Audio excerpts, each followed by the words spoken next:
খালায়েক, সমস্ত সৃষ্টিকুলের তাকদীর লিখেছেন। একটা পোকা কয়দিন বাঁচবে ওইটাও লেখা আছে। একটা পোকা, একটা মশা কয়দিন বাঁচবে ওইটাও লেখা আছে। মাছ, ওইটাও লেখা আছে। পাখি, সেটাও লেখা আছে। এ এক বিশাল বিশাল জিনিস, যেটা তার পক্ষে সম্ভব যিনি বড়, যিনি মহৎ। যিনি মহৎ তিনি তার সমস্ত সৃষ্টিকে তিনি এমনভাবে তিনি গণে রেখেছেন, কোনটা পালিয়ে যাওয়ার কোনো পথ নাই। লাকাদ আহসাহুম ওয়া আদ্দাহুম আদ্দা ওয়া কুল্লুহুম আতিহি ইয়াউমাল কিয়ামাতি ফারদা। লাকাদ লাকাদ আহসাহুম, তিনি তাদেরকে গণে ফেলেছেন। ওয়া আদ্দাহুম আদ্দা, একেবারে গণার মতো গুনছেন। ওয়া কুল্লুহুম আতিহি ইয়াউমাল কিয়ামাতি ফারদা, তাদের প্রত্যেকে আল্লাহর কাছে আসবে একাকী, একাকী আসবে, অর্থাৎ সবাই আসতে হবে আল্লাহর কাছে। এর মধ্যে আল্লাহ তাআলা এত সৃষ্টি করে শেষ করেন নাই। এটা সৃষ্টির আগে আরো কিছু জিনিস আল্লাহ তাআলা নির্ধারণ করেছেন। এই সবগুলি হচ্ছে এর আগে, সৃষ্টির আগে আরো 3টা ধাপ অতিক্রম করেছে। 1 নম্বর ধাপ হচ্ছে আল্লাহ তাআলা সবকিছু জানেন, আল্লাহ তাআলা সবকিছু জানেন। 2য় ধাপ হচ্ছে আল্লাহ তাআলা সবকিছু লিখেছেন। 3য় ধাপ হচ্ছে আল্লাহ তাআলা সবকিছু হওয়া চান। 4র্থ হচ্ছে তিনি সৃষ্টি করেছেন। তাহলে 4টা ধাপ। এই 4টা ধাপ কিন্তু আমরা আমাদের সৃষ্টি হওয়ার আগেই আল্লাহ তাআলা নির্ধারণ করে রেখেছেন। এইটার নাম হচ্ছে তাকদীর। তাকদীর কাকে বলে? 4টি ধাপকে নির্ধারণ করা। আল্লাহ জানেন, লিখেছেন, হওয়া চান, সৃষ্টি হয়। শুধু সৃষ্টি করেছেন মানুষ তা না, সৃষ্টিকুল তা না, সৃষ্টিকুলের আমলও লিখছেন। আমল বুঝছেন? আপনি কি করবেন, আমি কি করব, এটাও লিখে রাখছেন। আল্লাহু খালাকাকুম ওয়া মা তা'মালুন। আমলও সৃষ্টি করছে, মানুষও সৃষ্টি করেছে, মানুষের আমলও সৃষ্টি করেছেন।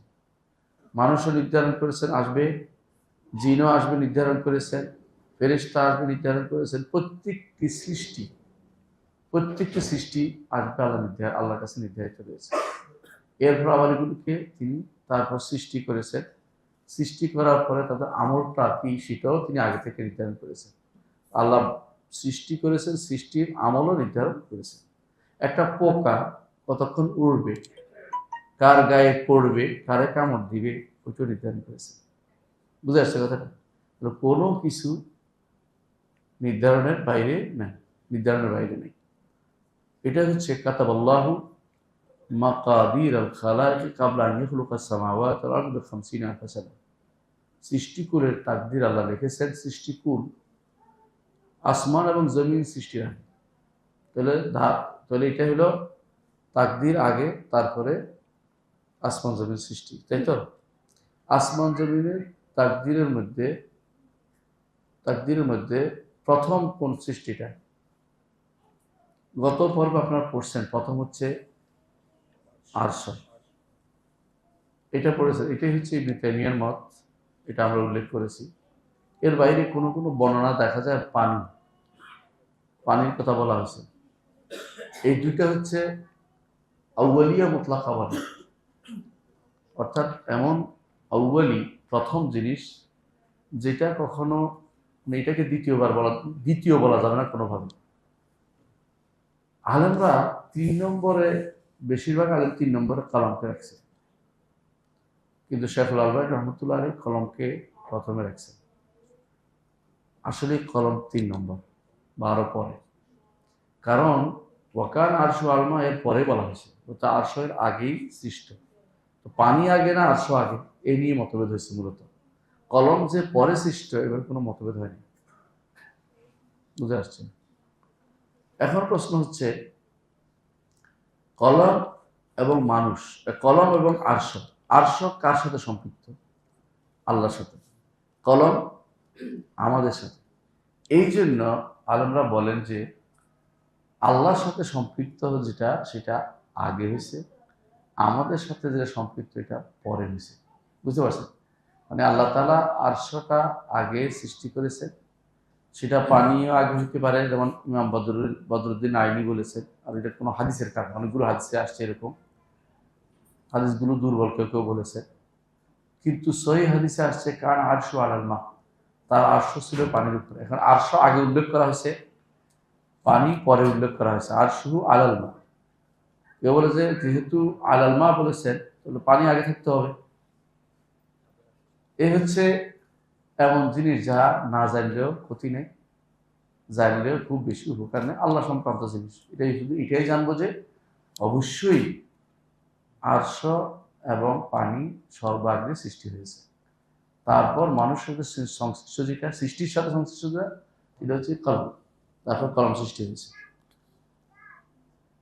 এটাই হচ্ছে আরশু আলাল মা, এর দ্বারা বোঝা যাচ্ছে, হাদিস দ্বারা বোঝা যাচ্ছে।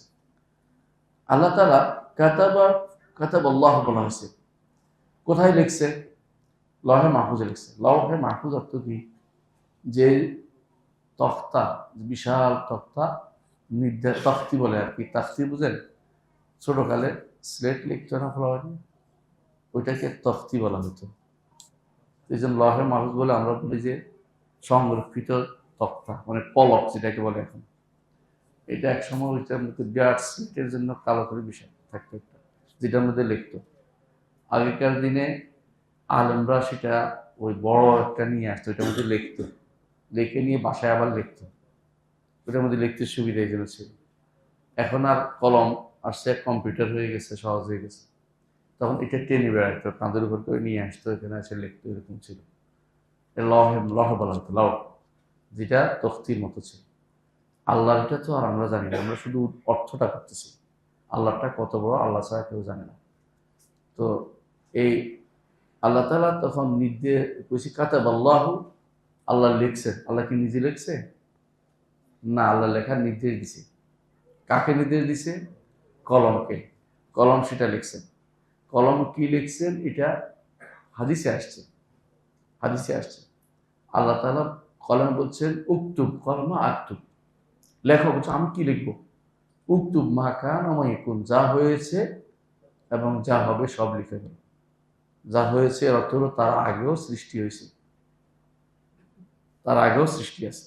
লিখবো কি? আল্লাহ সম্পর্কিত লেখার ক্ষমতা নাই তার। তো সৃষ্টি আগে যা ছিল পরে যা সব লিখবে। আরেকটা জিনিস আমাদের জানার দরকার, সেটা হচ্ছে আবু রাজিল আল ওকাইলি রাদিয়াল্লাহু আনহু যে হাদিসটি আসছে, ও হাদিস দ্বারা বোঝা যাচ্ছে প্রথম জিনাকা লিনাসআলা আন আউয়াল হাযাল আমর, আপনার কাছে আসছি জিজ্ঞাসা করতে এই এই এই বিষয়ের প্রথম জিনিসটা কি। এই বিষয় বলতে কোনটা বোঝাচ্ছে? যা দৃশ্যমান এই জগতের, এর আগে যে আল্লাহ কোনো কিছু সৃষ্টি করেননি এটা বোঝায় না। সুতরাং যখন কেউ বলে প্রথম সৃষ্টি হচ্ছে আরশ অথবা পানি, তখন এটাই বুঝতে হবে যে আরশ এবং পানি হচ্ছে আমাদের দৃশ্যমান যে বর্তমান জগৎ আছে, এই জগতের প্রথম সৃষ্টি। কিন্তু এইটা এই নয় যে আল্লাহ তাআলা এর আগে কোনো সৃষ্টি করেন না, এটা বলা যাবে না। পার্থক্য বুঝছেন? এই পার্থক্যটা মাথায় রাখতে হবে সবসময়। কারণ আল্লাহ তাআলা সবসময় স্রষ্টা ছিলেন, সবসময় স্রষ্টা ছিলেন। কি সৃষ্টি করেছেন আমাদের জানার নেই, কিন্তু তিনি সবসময় স্রষ্টা ছিলেন, এটা ইমান রাখতে হবে। আল্লাহ তাআলা তাকদীর লিখেছেন, মাকাদির আল খালায়েক। তো তাকদীর কি জিনিস? তাকদীর হচ্ছে যেমন নির্ধারণ করছে কি জীবন, মৃত্যু, রিজিক, এগুলি কর্মকাণ্ড সবই লিখেছেন। এগুলি নির্ধারণ করেছেন ততটুকু, তার যেটা তার হেকমতে, যার জন্য যতটুকু লেখা থাকে ততটুকু লিখেছেন। আপনার জন্য লিখেছেন টুপি বেঁধে আসবে, ওনার জন্য লিখছে টুপিওয়ালা আসবে, আমার জন্য লিখছে কাপড় মাথার মধ্যে সাদা পোশাক একটা দিয়ে আসবো। আল্লাহ তাআলা লিখছেন, কিন্তু ছোটখাটো কিছু বাদ দেননি। কুল্লু সাগীরিন ওয়া কাবীরিন মুস্তাতার, সব কিছু লেখা অনুসার হচ্ছে। আল্লাহর যে বাজেট, সর্বব্যাপী বাজেট, সেটার থেকে কিছু বাদ যায়নি, এটা অনুসারে সবকিছু হচ্ছে। এটা কখন হয়েছে? 50,000 বছর আগে। কিরকম 50,000 বছর আগে? কিরকম? আমাদের জানা 50,000, এটা হতে পারে। কথা বলছেন কিনা? আমরা যে হাজার গণি, এরকম হওয়া সম্ভব। এটাই আমাদের শেখ মোহাম্মদ সালেহ সামিন বলেন, আল্লাহ তাআলা যেহেতু আমাদের খেতাব করেছেন, তো আমাদের মতো হতে পারে। আর আপনারা জানেন যে অন্যান্য জায়গাতে 50,000 হিসাব কিন্তু ভিন্ন। সূর্যের চলনের উপরে আমরা দিন রাত্র নির্ধারণ করতেছি। কোথাও যদি কোনো দেরি হয় কোনো গ্রহে যাইয়া, সেটা আমাদের এই 50,000 হিসাবের ভিতরে, আমাদের যেহেতু এই গ্রহের ভিতরে আমরা আছি, আমরা এটার হিসাব অনুসারে আমরা 50,000 বছর বলবো। এটা হচ্ছে স্বাভাবিক কথা, অস্বাভাবিক কথা বলার কোনো দরকার নেই। আল্লাহ তাআলা যা লিখেছেন লা ইয়াতাগাইয়ার ওয়া লা ইয়াতাবাদ্দাল, কোনো পরিবর্তন হয় না। আল্লাহ তাআলা বলছেন মা ইউবাদদালুল কাওলু লাদাইয়া ওয়া মা আনা বিযাল্লামিল আবিদ, আমার কাছে কোনো কিছু পরিবর্তন হয় না, আমি মানুষের উপর জুলুমও করিনি। তো আপনি বলতে পারেন আল্লাহ তাআলা আমার জন্য কিছু লিখছে, তাই না? তো তিনি লিখে রাখলে তো আমি আর এর বাইরে যেতে পারবো? পারবো? পারবো নাকি? তো তিনি আমার উপর জুলুম করলেন না? হতে পারে। এই জন্য বলছে মা ইউবাদদালুল কাওলু লাদাইয়া, আমার কাছে কোনো পরিবর্তন হয় না, ওয়া মা আনা বিযাল্লামিল আবিদ, আমি বান্দার কাছে জুলুমও করিনি। এই জন্য আলেমরা, বিশেষ করে ইমাম তাহাবী রাহমাতুল্লাহ আলাইহি বলছেন, এই জন্য দেখবেন আল্লাহ যদি কাউকে জান্নাত দেয় তাহলে কি দিয়েছেন? ফদলান, দয়া করে দিয়েছেন। আর যদি কোনো তিনি জাহান্নাম দেয় তা আদলান, ইনসাফের দাবি অনুসারে দিয়েছেন। কথা বলছেন, কারণ কোনো মানুষ আল্লাহর হক যথাযথ আদায় করতে সমর্থ হবে না, হয় না। সুতরাং কেউ যদি বলে আমাকে তিনি জাহান্নামে কেন দিলেন, জুলুম করেছেন, এটা না বলে এই জন্য বলছে মা ইউবাদদালুল কাওলু লাদাইয়া, আমার কাছে কোনো পরিবর্তন যেমন নাই, তেমনি আমি কারো জুলুমও করিনি। জুলুমের কথা যেন না আসে। এটা আমরা আলোচনা করব। তার আগে বলতে চাচ্ছি যে এখন এই জন্য আপনি আমি যে যা করব এটার বিপরীতটা চিন্তা করার সুযোগ নেই। এই জন্য রাসূলুল্লাহ সাল্লাল্লাহু আলাইহি ওয়াসাল্লাম যদি বলতে নিষেধ করেছেন, বুঝছেন কিনা? আপনি এখানে আসার সময় যখন রওনা হচ্ছেন, মসজিদে আসবেন, পথের মধ্যে একটা হোঁচট খেয়েছেন, পায়ে ব্যথা পাইছেন, তাই তো? তখন বললেন ইস, এই জুতাটা যদি না থাকতো তাহলে ব্যথাটা পাইতাম না। এটা কি বলা জায়েজ হবে? না। কি বলবেন? কাদ্দারাল্লাহু ওয়া মা শাআ ফাআল, এটা বলবেন। কারণ যদিতে আপনার অন্তরের মধ্যে কি হবে? আফসোস তৈরি হবে, কোনো লাভ কিছু হবে না, লাভ কিছু হবে না। এই জন্য সেটা নিষিদ্ধ। আপনার যে বিপদ আসছে, বিপদ আসারই ছিল। আপনার যে নেয়ামত আসছে সেটা আসারই ছিল। এটা কোনদিন অন্যদিকে চলে যাবে না, আরেকজনের দিকে চলে যাবে না। এই নেয়ামত অন্যদিকে চলে যাবে না, এটা আমাদের সবসময় মাথা রাখতে হবে। আচ্ছা, বলছে কাবলা আরশু আলাল মা, আরশুহু আলাল মা। আমরা বলেছেন প্রথম সৃষ্টি হচ্ছে আরশ অথবা পানি, দুই মত। আরশটাকে আমরা প্রাধান্য দিই। আরশ কি জিনিস? আমাদের দেশে একটা গোষ্ঠী আছে যারা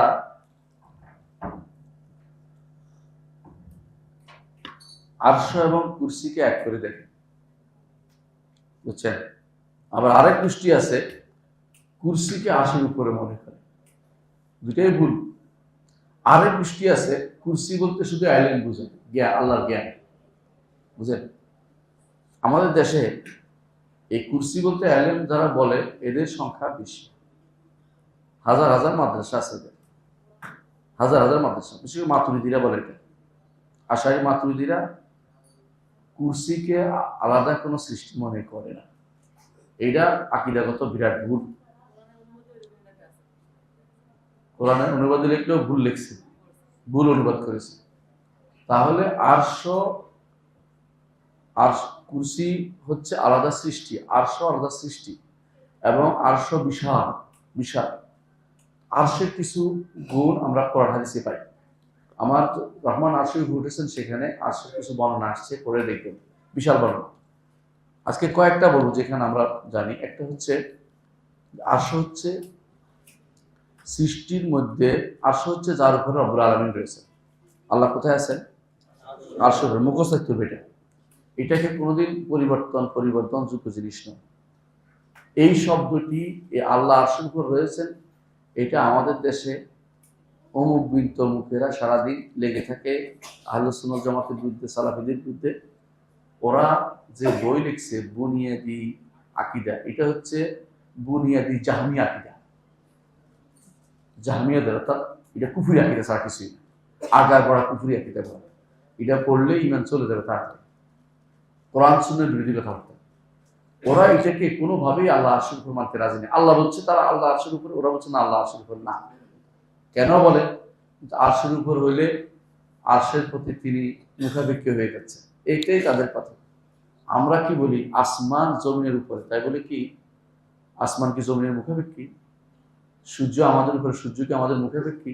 তাহলে এটা হচ্ছে ভুল অথবা ইচ্ছা করে অপব্যাখ্যা করা, এর বাইরে আর কিছু না।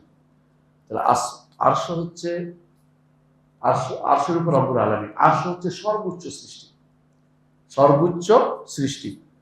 আর আরশ হচ্ছে সবচেয়ে বড় সৃষ্টি, উঁচু এবং বড়, সর্বোচ্চ সৃষ্টি এবং সবচেয়ে বড় সৃষ্টি। আরশের তুলনায়, আমরা পড়াইছিলাম আপনাদের মনে আছে, আরশের তুলনায় কুরসি হচ্ছে সামনে ফেলে রাখা একটা অংশ, যার একটা আংটির মতো পড়ে আছে, আংটার মতো। আর কুরসির ভিতরে আসমান জমিন হচ্ছে 7টা মুদ্রার মতো। আসমান জমিন আমরা সহ আমাদের উপরে আসমান পর্যন্ত যতগুলো এখন আবিষ্কার হচ্ছে, এগুলি আসমান জমিনের মাঝখানে। এইগুলি সবগুলি কিন্তু কুরসির ভিতরে 7টা মুদ্রার মতো। তাহলে আল্লাহর আজমত কি আমাদের কাছে প্রকাশ পাচ্ছে না? আল্লাহর মহত্ব, আল্লাহর বড়ত্ব কি আমাদের কাছে প্রকাশ পায় না? অবশ্যই প্রকাশ পায়। এই আরশের কি আছে? হ্যাঁ, পায়া আছে। কয়টি পায়া আছে? কয়টি পায়া আছে?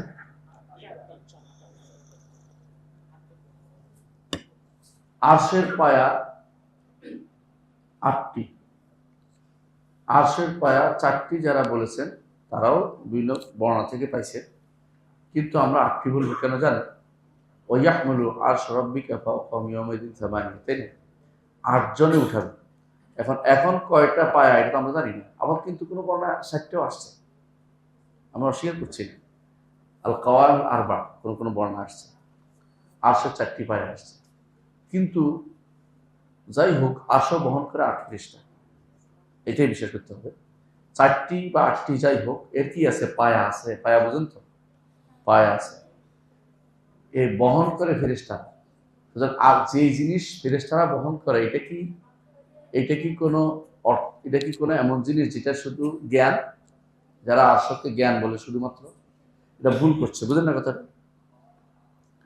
আরশ বহনকারী হচ্ছে ফেরেশতারা।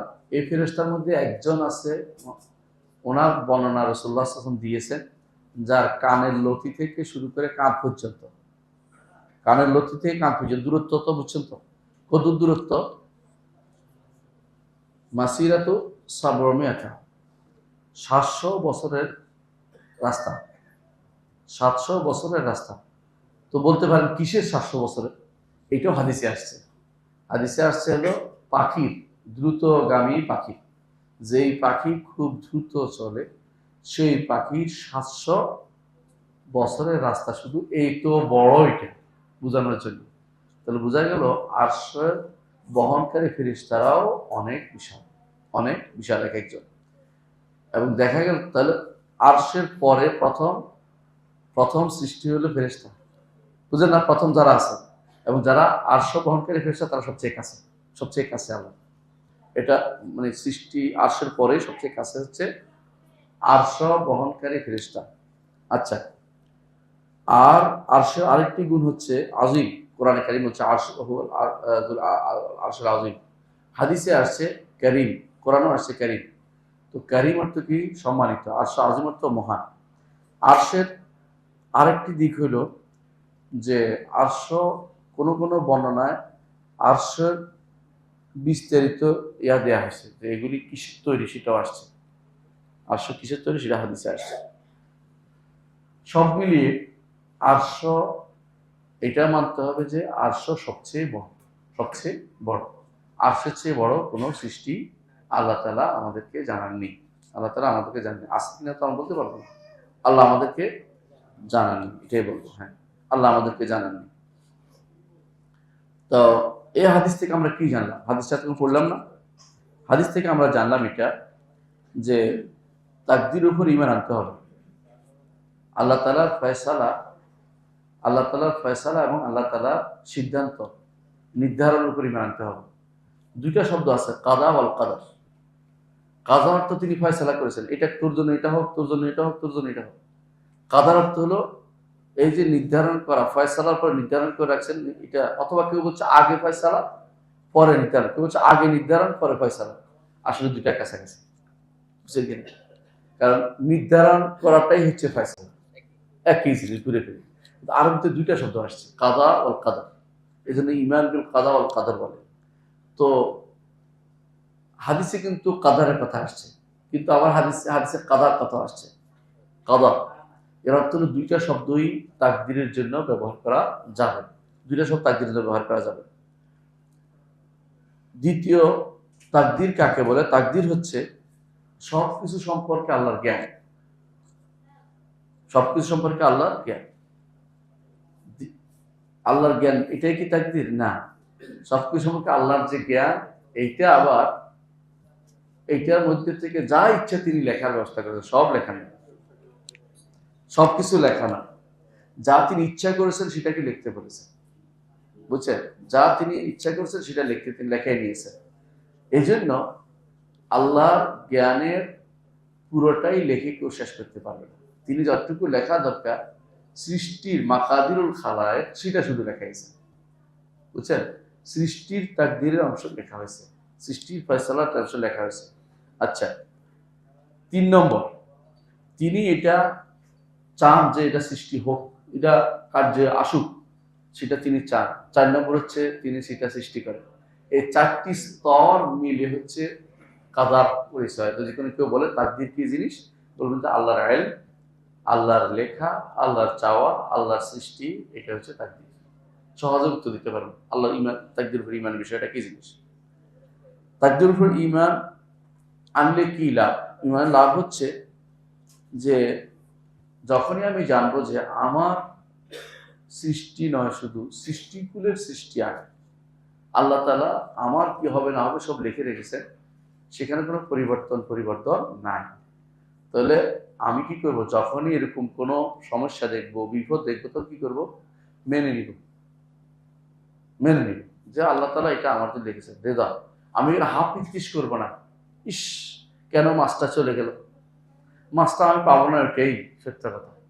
হ্যাঁ, ইস এই বড় ব্যবসায় আমি কেন লস খাইলাম, লস এটা আপনি খাবেন, এটা লেখা আছে, আপনি বলবেন কাদ্দার আল্লাহ ও মা শা ফাআল। তবে গুনাহ হলে এটা বলবেন না। গুনাহ হলে কি বলবেন? গুনাহ হলে বলবেন আস্তাগফিরুল্লাহ, আল্লাহ আমি, আল্লাহর উপরে দোষটা দিবেন না, বলবেন আল্লাহ আমি গুনাহ করেছি। কারণ গুনার কারণ আপনার কাছে আছে, কোনো একটা কারণ আপনি করেছেন, এই কারণে গুনাহটা হয়েছে। এই জন্য আল্লাহর উপর তখন দোষ দিতে পারবেন না। ইবলিস গুনার কারণে আল্লাহকে দোষ দিছে, ইবলিস গুনার কারণে আল্লাহকে দোষ দিছে, জানেন তো? ইবলিস বলছে রব্বি বিমা আগওয়াইতানি, আল্লাহ আপনি আমাকে পথভ্রষ্ট করে দিলেন। পথভ্রষ্ট করছে হয়েছে কে?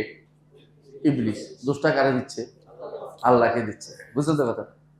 এই জন্য যারা এরকম অন্যায় করে বলে যে আল্লাহ না আল্লাহ না করলে কি আমি করছি নাকি, আল্লাহ না লিখলে, এরা কার অনুসরণ করে? ইবলিসের অনুসরণ করছে, ইবলিসের অনুসরণ করে। এরা বলে কাদারিয়া ইবলিসিয়া, এরা ইবলিসের কাছে। তাহলে বোঝা গেল যে এই যেটা বলতে চাচ্ছিলাম, যে যখন ইমানদারের দুইটা অবস্থা হয়, কখনো কখনো ভালো পায় তখন আল্লাহ শুকরিয়া আদায় করে, খারাপ পাইলে দুটো অবস্থা হয়। একটা হচ্ছে কি, একটা হচ্ছে বিপদ। বিপদ হলে কি বলবে? কদ্দার আল্লাহ ও মা শা ফাআল, এটাই আল্লাহ লিখছেন, আল্লাহ যা ইচ্ছা তাই লিখেছেন। আর যদি গুনাহ হয় তখন বলবে রব্বানা যালামনা আনফুসানা, যেটা করেছে কে? আদম আলাইহিস সালাতু ওয়াস সালাম। দুইজনেই কিন্তু আল্লাহর সৃষ্টি। একজন বলেছেন রব্বানা যালামনা, আল্লাহ এটা বলেন না যে আল্লাহ গাছটা ওখানে কেন রাখলেন, এটা বলেন আল্লাহ আপনি তো আমাকে জান্নাত থেকে বের করে দিলেন, এটা বলেন। দোষটা আল্লাহর উপর দেয়নি, বলছে হ্যাঁ যালামনা আনফুসানা, নফসের উপর জুলুম করেছি। তো তাকদীরের ক্ষেত্রে এটা খুবই জরুরি জিনিস। এগুলি হচ্ছে রুবুবিয়তের অংশ। কিসের অংশ? কি শুনতে অসুবিধা হচ্ছে? এটা হচ্ছে কিসের অংশ? ঠিকই তো ছিল।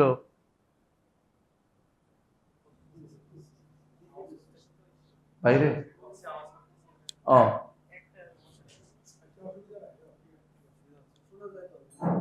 শোনা যাচ্ছে না?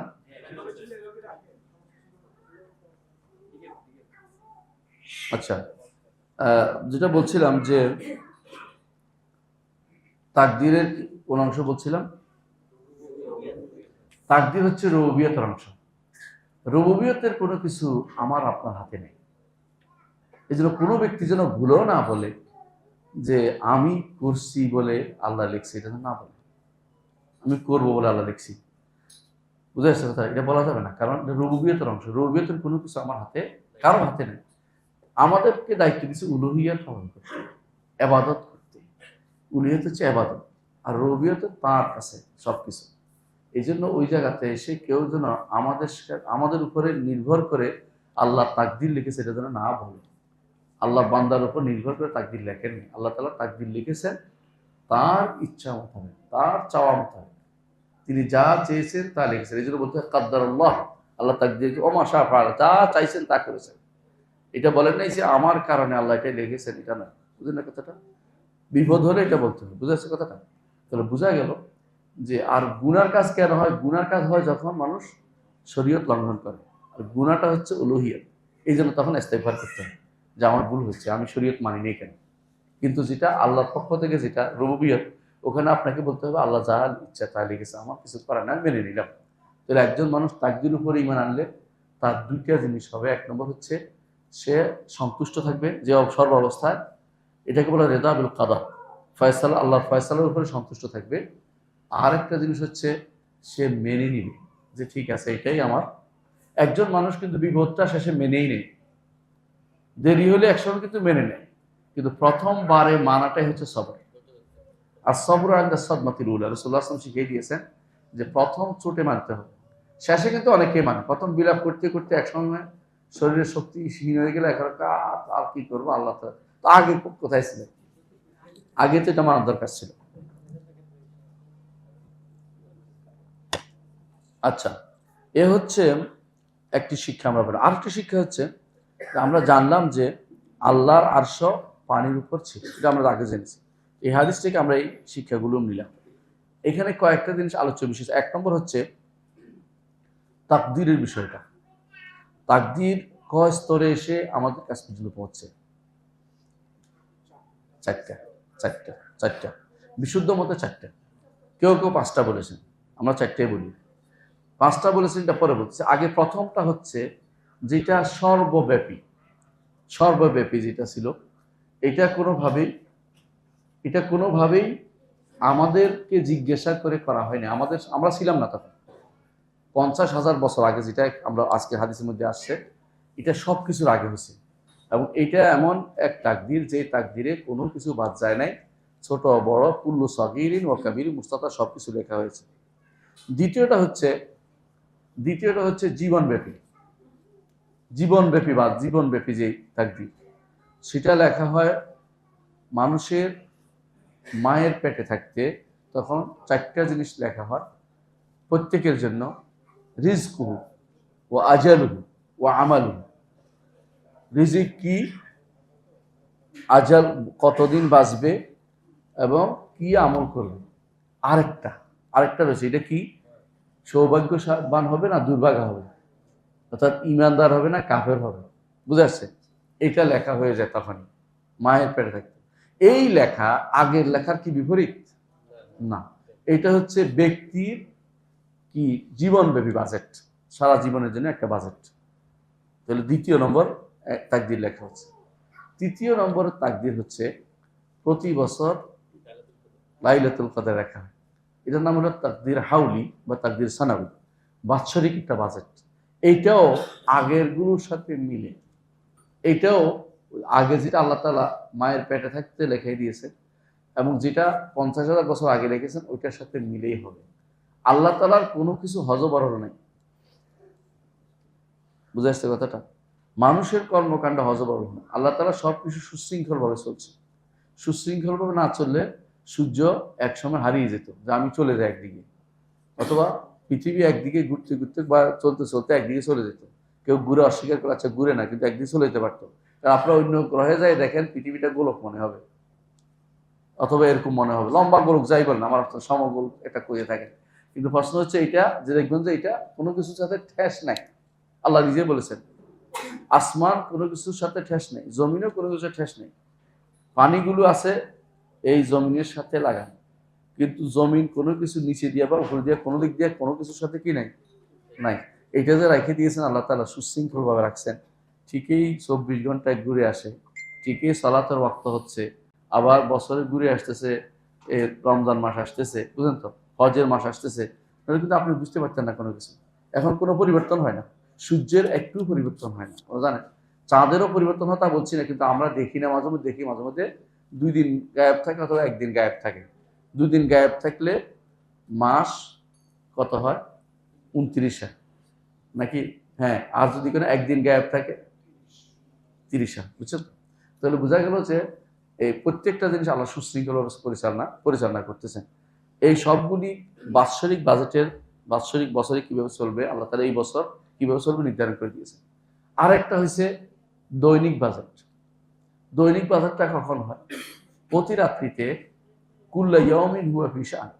প্রতি রাত্রিতে আল্লাহ তাআলা আগামী দিন কি হবে, কে অসুস্থ হবে, কে সুস্থ হবে, কার সন্তান হবে, কে মারা যাবে, কে জীবিত থাকবে, এই সব কিছু আল্লাহ তাআলা গত রাত্রে আজকের দিনের জন্য বাজেট করেছেন।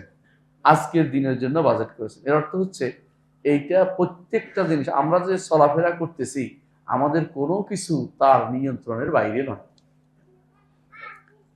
প্রত্যেকটা জিনিস তার নিয়ন্ত্রণে, আর কেউ এই নিয়ন্ত্রণ করতে পারে না।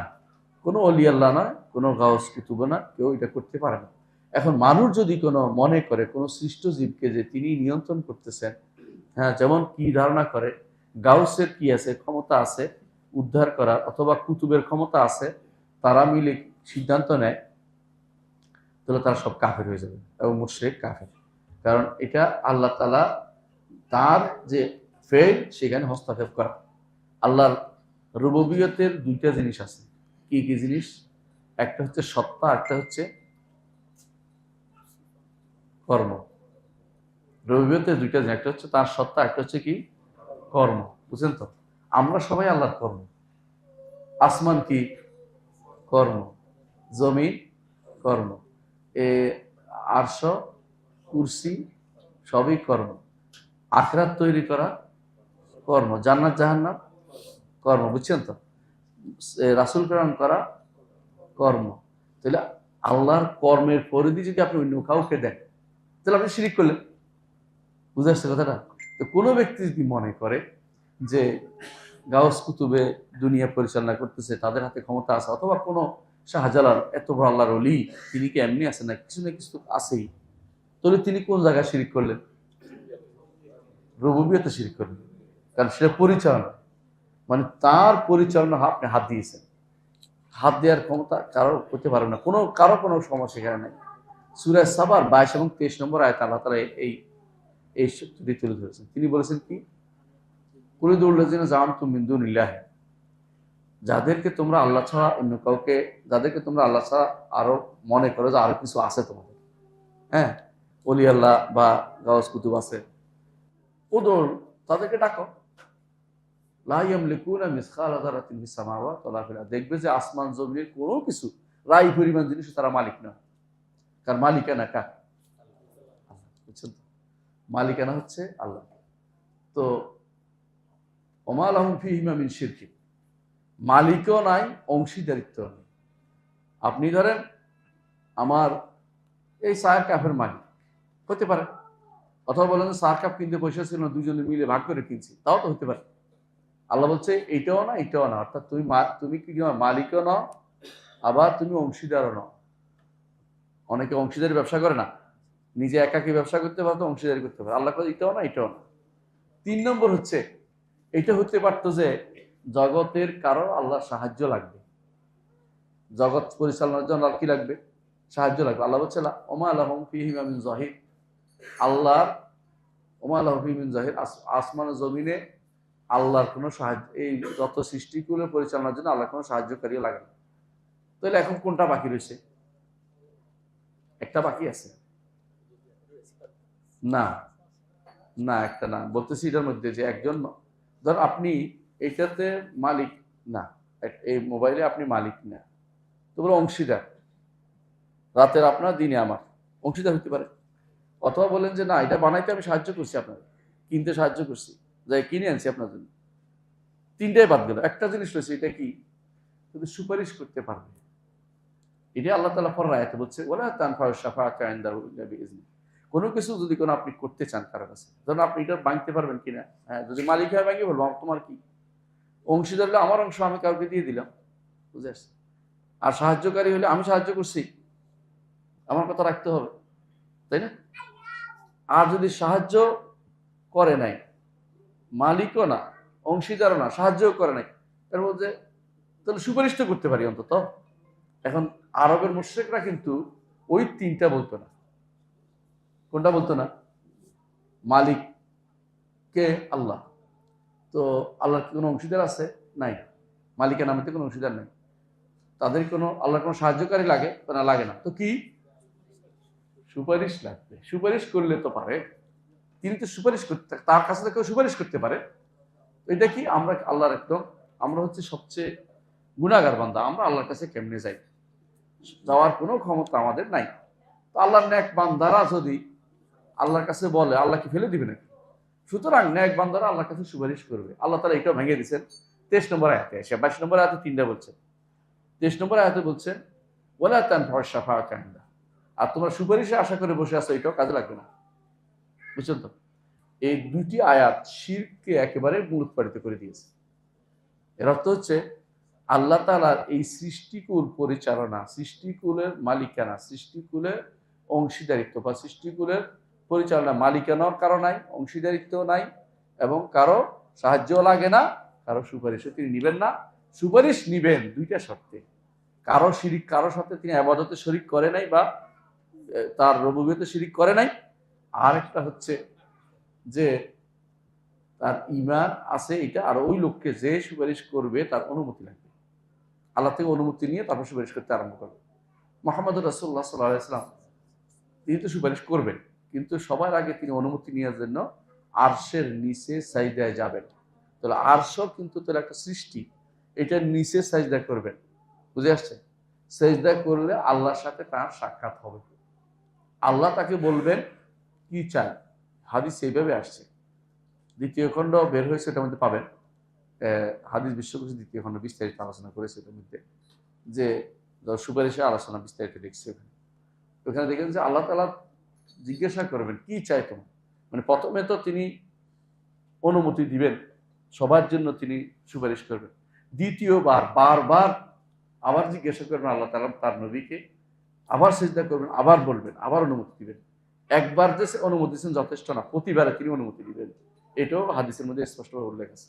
এর হচ্ছে অনুমতি লাগবেই, অনুমতি ব্যতীত কেউ সুপারিশ করবে না। মানদাল্লাযী ইয়াশফা'ু ইনদাহু ইল্লা বিইযনিহি, অনুমোদিত সুপারিশ কেউ করতে পারবে না। তাহলে তিনটা জিনিস হচ্ছে, একটা হচ্ছে সুপারিশকারীর প্রতি আল্লাহ সন্তুষ্ট, সুপারিশকারীর প্রতি আল্লাহর অনুমতি, সুপারিশ যার জন্য করবে তার উপরে আল্লাহর ন্যূনতম সন্তুষ্টি। এটা কি? ঈমান নিয়ে কবরে গেছে, শিরিক নিয়ে কবরে গেলে কাজ হবে না। শিরিক নিয়ে কবরে গেলে সেই ব্যক্তির জন্য কোনো সুপারিশও হবে না। তাহলে দেখা গেল যে আল্লাহ তাআলা এই জগৎ পরিচালনা, আল্লাহ তাআলা তিনি অনন্য, এখানে আর কারো কোনো হস্তক্ষেপের সুযোগ নাই। তো এই যেহেতু কারো হস্তক্ষেপের সুযোগ নাই, সেখানে কেউ বলা নাই, হচ্ছে আরশ, এই আরশ সহ বাকি যত সৃষ্টি আছে সবগুলি কে বহন করে, কে এগুলিকে নিয়ন্ত্রণ করে? আল্লাহ। আল্লাহ নিয়ন্ত্রণ করে। তো তিনি তাহলে ফের ইয়ার উপর রাখছেন কেন? এটা আল্লাহ তাআলার ঠাট বাঠাট জালাল। তিনি তার নিদর্শন দেখিয়েছেন যে আরশ বিশাল সৃষ্টি, এটাকে অন্তত আজিম, বড় সৃষ্টি, তুমি নিজেকে বড় করে দেখিও না, তোমার থেকে বহু বড় সৃষ্টি আল্লাহর রয়েছে। নিজেকে অহংকারী হয়ে যেও না, তুমি নিজেকে বিনয়ী হও, আল্লাহর কাছে বিনয়ী হও। তিনি বিশাল বিশাল সৃষ্টি করেছেন, যেই সৃষ্টি কোনোদিন মানুষ চিন্তাও করেন। আজ তো মানুষ ব্ল্যাক হোলও চিন্তাও করতেছে, যে গর্ত আছে, যে গর্তের ভিতরে আসমান জমি সবটা খেয়ে ফেলবে, মানে পুরো ঢুকে যেতে পারবে যা আছে। এর অর্থ হচ্ছে, যদিও আমি এটা মানুষ বলতেছি, এটা তাই না, আমি বলতেছি না, আমি বলতেছি না কেন, আমার কাছে কোনো প্রমাণ নেই বা এটা কোনো ইউনিভার্সাল ট্রুথ হয় না, কিন্তু বলতেছি এটা যে এই বিশাল কিছু যদি আল্লাহ তাআলার কাছে এটা ক্ষুদ্র জিনিস হয়, আসমান কত বড়, জমিন কত বড়, পাহাড় কত বড়, এভারেস্ট বিজয় করে মানুষ, এভারেস্ট বিজয় করে, আর এভারেস্ট আল্লাহর কাছে কি ক্ষুদ্র জিনিস। এভারেস্ট চূড়া বিজয় করলে ক্ষুদ্র জিনিস। সেখানে আপনি আমি বড় করে নিজেকে অহংকার করে দেখানোর কোনো সুযোগ নেই। বুঝাতে পারছি? আচ্ছা, তাহলে বোঝা গেল যে মানুষ যত বড়ই নিজেকে মনে করুক না কেন, আল্লাহ তাআলার মহত্বের কাছে তার বড়ত্ব কিছুই নেই। মানুষের যত বড়ই হোক না কেন, এই জন্য মানুষকে কেউ যত বেশি আপনি বড় করে তুলবেন, ততই আপনি নিজের জন্য বিপদ ডেকে আনছেন। শিরকের দুটা কারণ মনে রাখবেন সবসময়। একটা হচ্ছে সৃষ্টিকে খুব বড় করে তোলা, সৃষ্টিকে খুব বড় করে তোলা। আপনি দেখবেন যত জায়গায় শিরিক হচ্ছে ওখানে সৃষ্টিকে বড় মনে করছেন। কবরে যখন চিন্তা করেন কি মনে হচ্ছেন ওনার অনেক ক্ষমতা, এই তো বড় করে তুলছেন। কবরে যখন চাইছেন কিছু, ওনার অনেক কিছু আছে, না থাকলে কি আর উনি আল্লাহর ওলি হয়েছেন। এইখানে কিন্তু বড় সৃষ্টিকে বড় করে তুলছেন। আবার আল্লাহকে খাটো করছেন, মানে আল্লাহকে আপনি ছোট করে দেখছেন। কিরকম? আপনি আল্লাহকে ওই রাজাদের মতো মনে করছেন, প্রধানমন্ত্রী আর প্রেসিডেন্টের মতো মনে করছেন, যারা কারো সুপারিশ ছাড়া কিছু দেয় না কাউকে, তাই না? দিলে তাদের ভান্ডার শেষ হয়ে যাবে, তাদের ভান্ডার শেষ হয়ে যাবে। অথবা যদি না দেয়, কইলে যদি না দেয়, পরবর্তী ভোটে যদি না পাশ না করায়, আল্লাহর কি তিনটার কোনটা দরকার আছে? নাই। আল্লাহ সম্পর্কে খারাপ ধারণা পোষণ করাটা হচ্ছে এটা একটা কারণ, যেই কারণে মানুষ শিরিক করে। তাহলে দুইটা, একটা হচ্ছে খারাপ আল্লাহ সম্পর্কে খারাপ ধারণা পোষণ, একটা হচ্ছে বান্দা সম্পর্কে বড় ধারণা পোষণ, বর্ষিত পোষণ। অথচ উল্টাটা হওয়ার দরকার ছিল। এই জন্য আল্লাহর আজমতকে বেশি জানতে হবে আমাদেরকে। প্রিয় ভাইরা, আজকে দ্বিতীয় অংশে আলোচনা করতে চাচ্ছি। দ্বিতীয় অংশ যেটা হচ্ছে তাকদীরের মধ্যে ইলম সম্পর্কে একটু আলোচনা করি। ইলম, কারণ এই জায়গাটুকু অনেকেই ভুল করতেছে। ইলম, আল্লাহর ইলম, বান্দার ইলম পার্থক্য কি? ইলম হচ্ছে আল্লাহর একটা সিফাত। ইলম হচ্ছে আল্লাহর একটা সিফাত। আল্লাহর সিফাতের কোনো শেষ নেই। আল্লাহর সিফাতের কোনো শেষ নেই। এই যে সিফাতের কথা আসছে, খেয়াল করেন, এতক্ষণ কিন্তু এটা আলোচনা করিনি। এই আল্লাহর সিফাতগুলো আসমা সিফাতের অংশ, তাই না? আল্লাহ তাআলার একটু চিন্তা করেন, ইলমটা আল্লাহর সিফাত না? লেখাটা সিফাত, চাওয়াটা, সৃষ্টি করাটা সিফাত। দেখছেন তো? মানে বোঝা গেছে যে তাকদীরের মাসআলাটা একদিকে রুবুবিয়তের সাথে সম্পৃক্ত, আরেকদিকে তার আসমা সিফাতের সাথে সম্পৃক্ত। এটার সাথে উলুহিয়ত জড়িত নেই। আর যেগুলো আল্লাহর সাথে সম্পৃক্ত, আল্লাহর সত্তার সাথে, রুবুবিয়তের সাথে, আর যেগুলি আল্লাহর সত্তা এবং কর্মের সাথে, আর যেগুলি আল্লাহর নাম এবং গুণের সাথে, এগুলি আমাদের কাছে না, এগুলি তার কাছে, আমরা এগুলি মেনে নেব। এগুলি দিয়ে আমি কিছু করতে পারবো না। বুঝে আসছে কথাটা? এগুলিকে আমার সাথে সম্পৃক্ত করে বিপদে ফেলে দিব না। এগুলি আমার সাথে সম্পৃক্ত মানে কি বুঝাচ্ছি? আমি কিছু করতে পারবো এরকম না। এগুলি এই যে রাসূল বলেছেন জাফাল কালাম, কলম শুকিয়ে গেছে, তোমার কিছু করার, এখানে পরিবর্তন করার ক্ষমতা কারো নাই। আব্দুল কাদের জিলানী আর ছেলেকে মেয়ে, মেয়েকে ছেলে বানাতে পারবে? পারবে না। বুঝছেন তো কথাটা? মানে এটা এই জন্য বুঝাচ্ছি, ওখানে আমাদের কারো তাসাররুফ চলে না।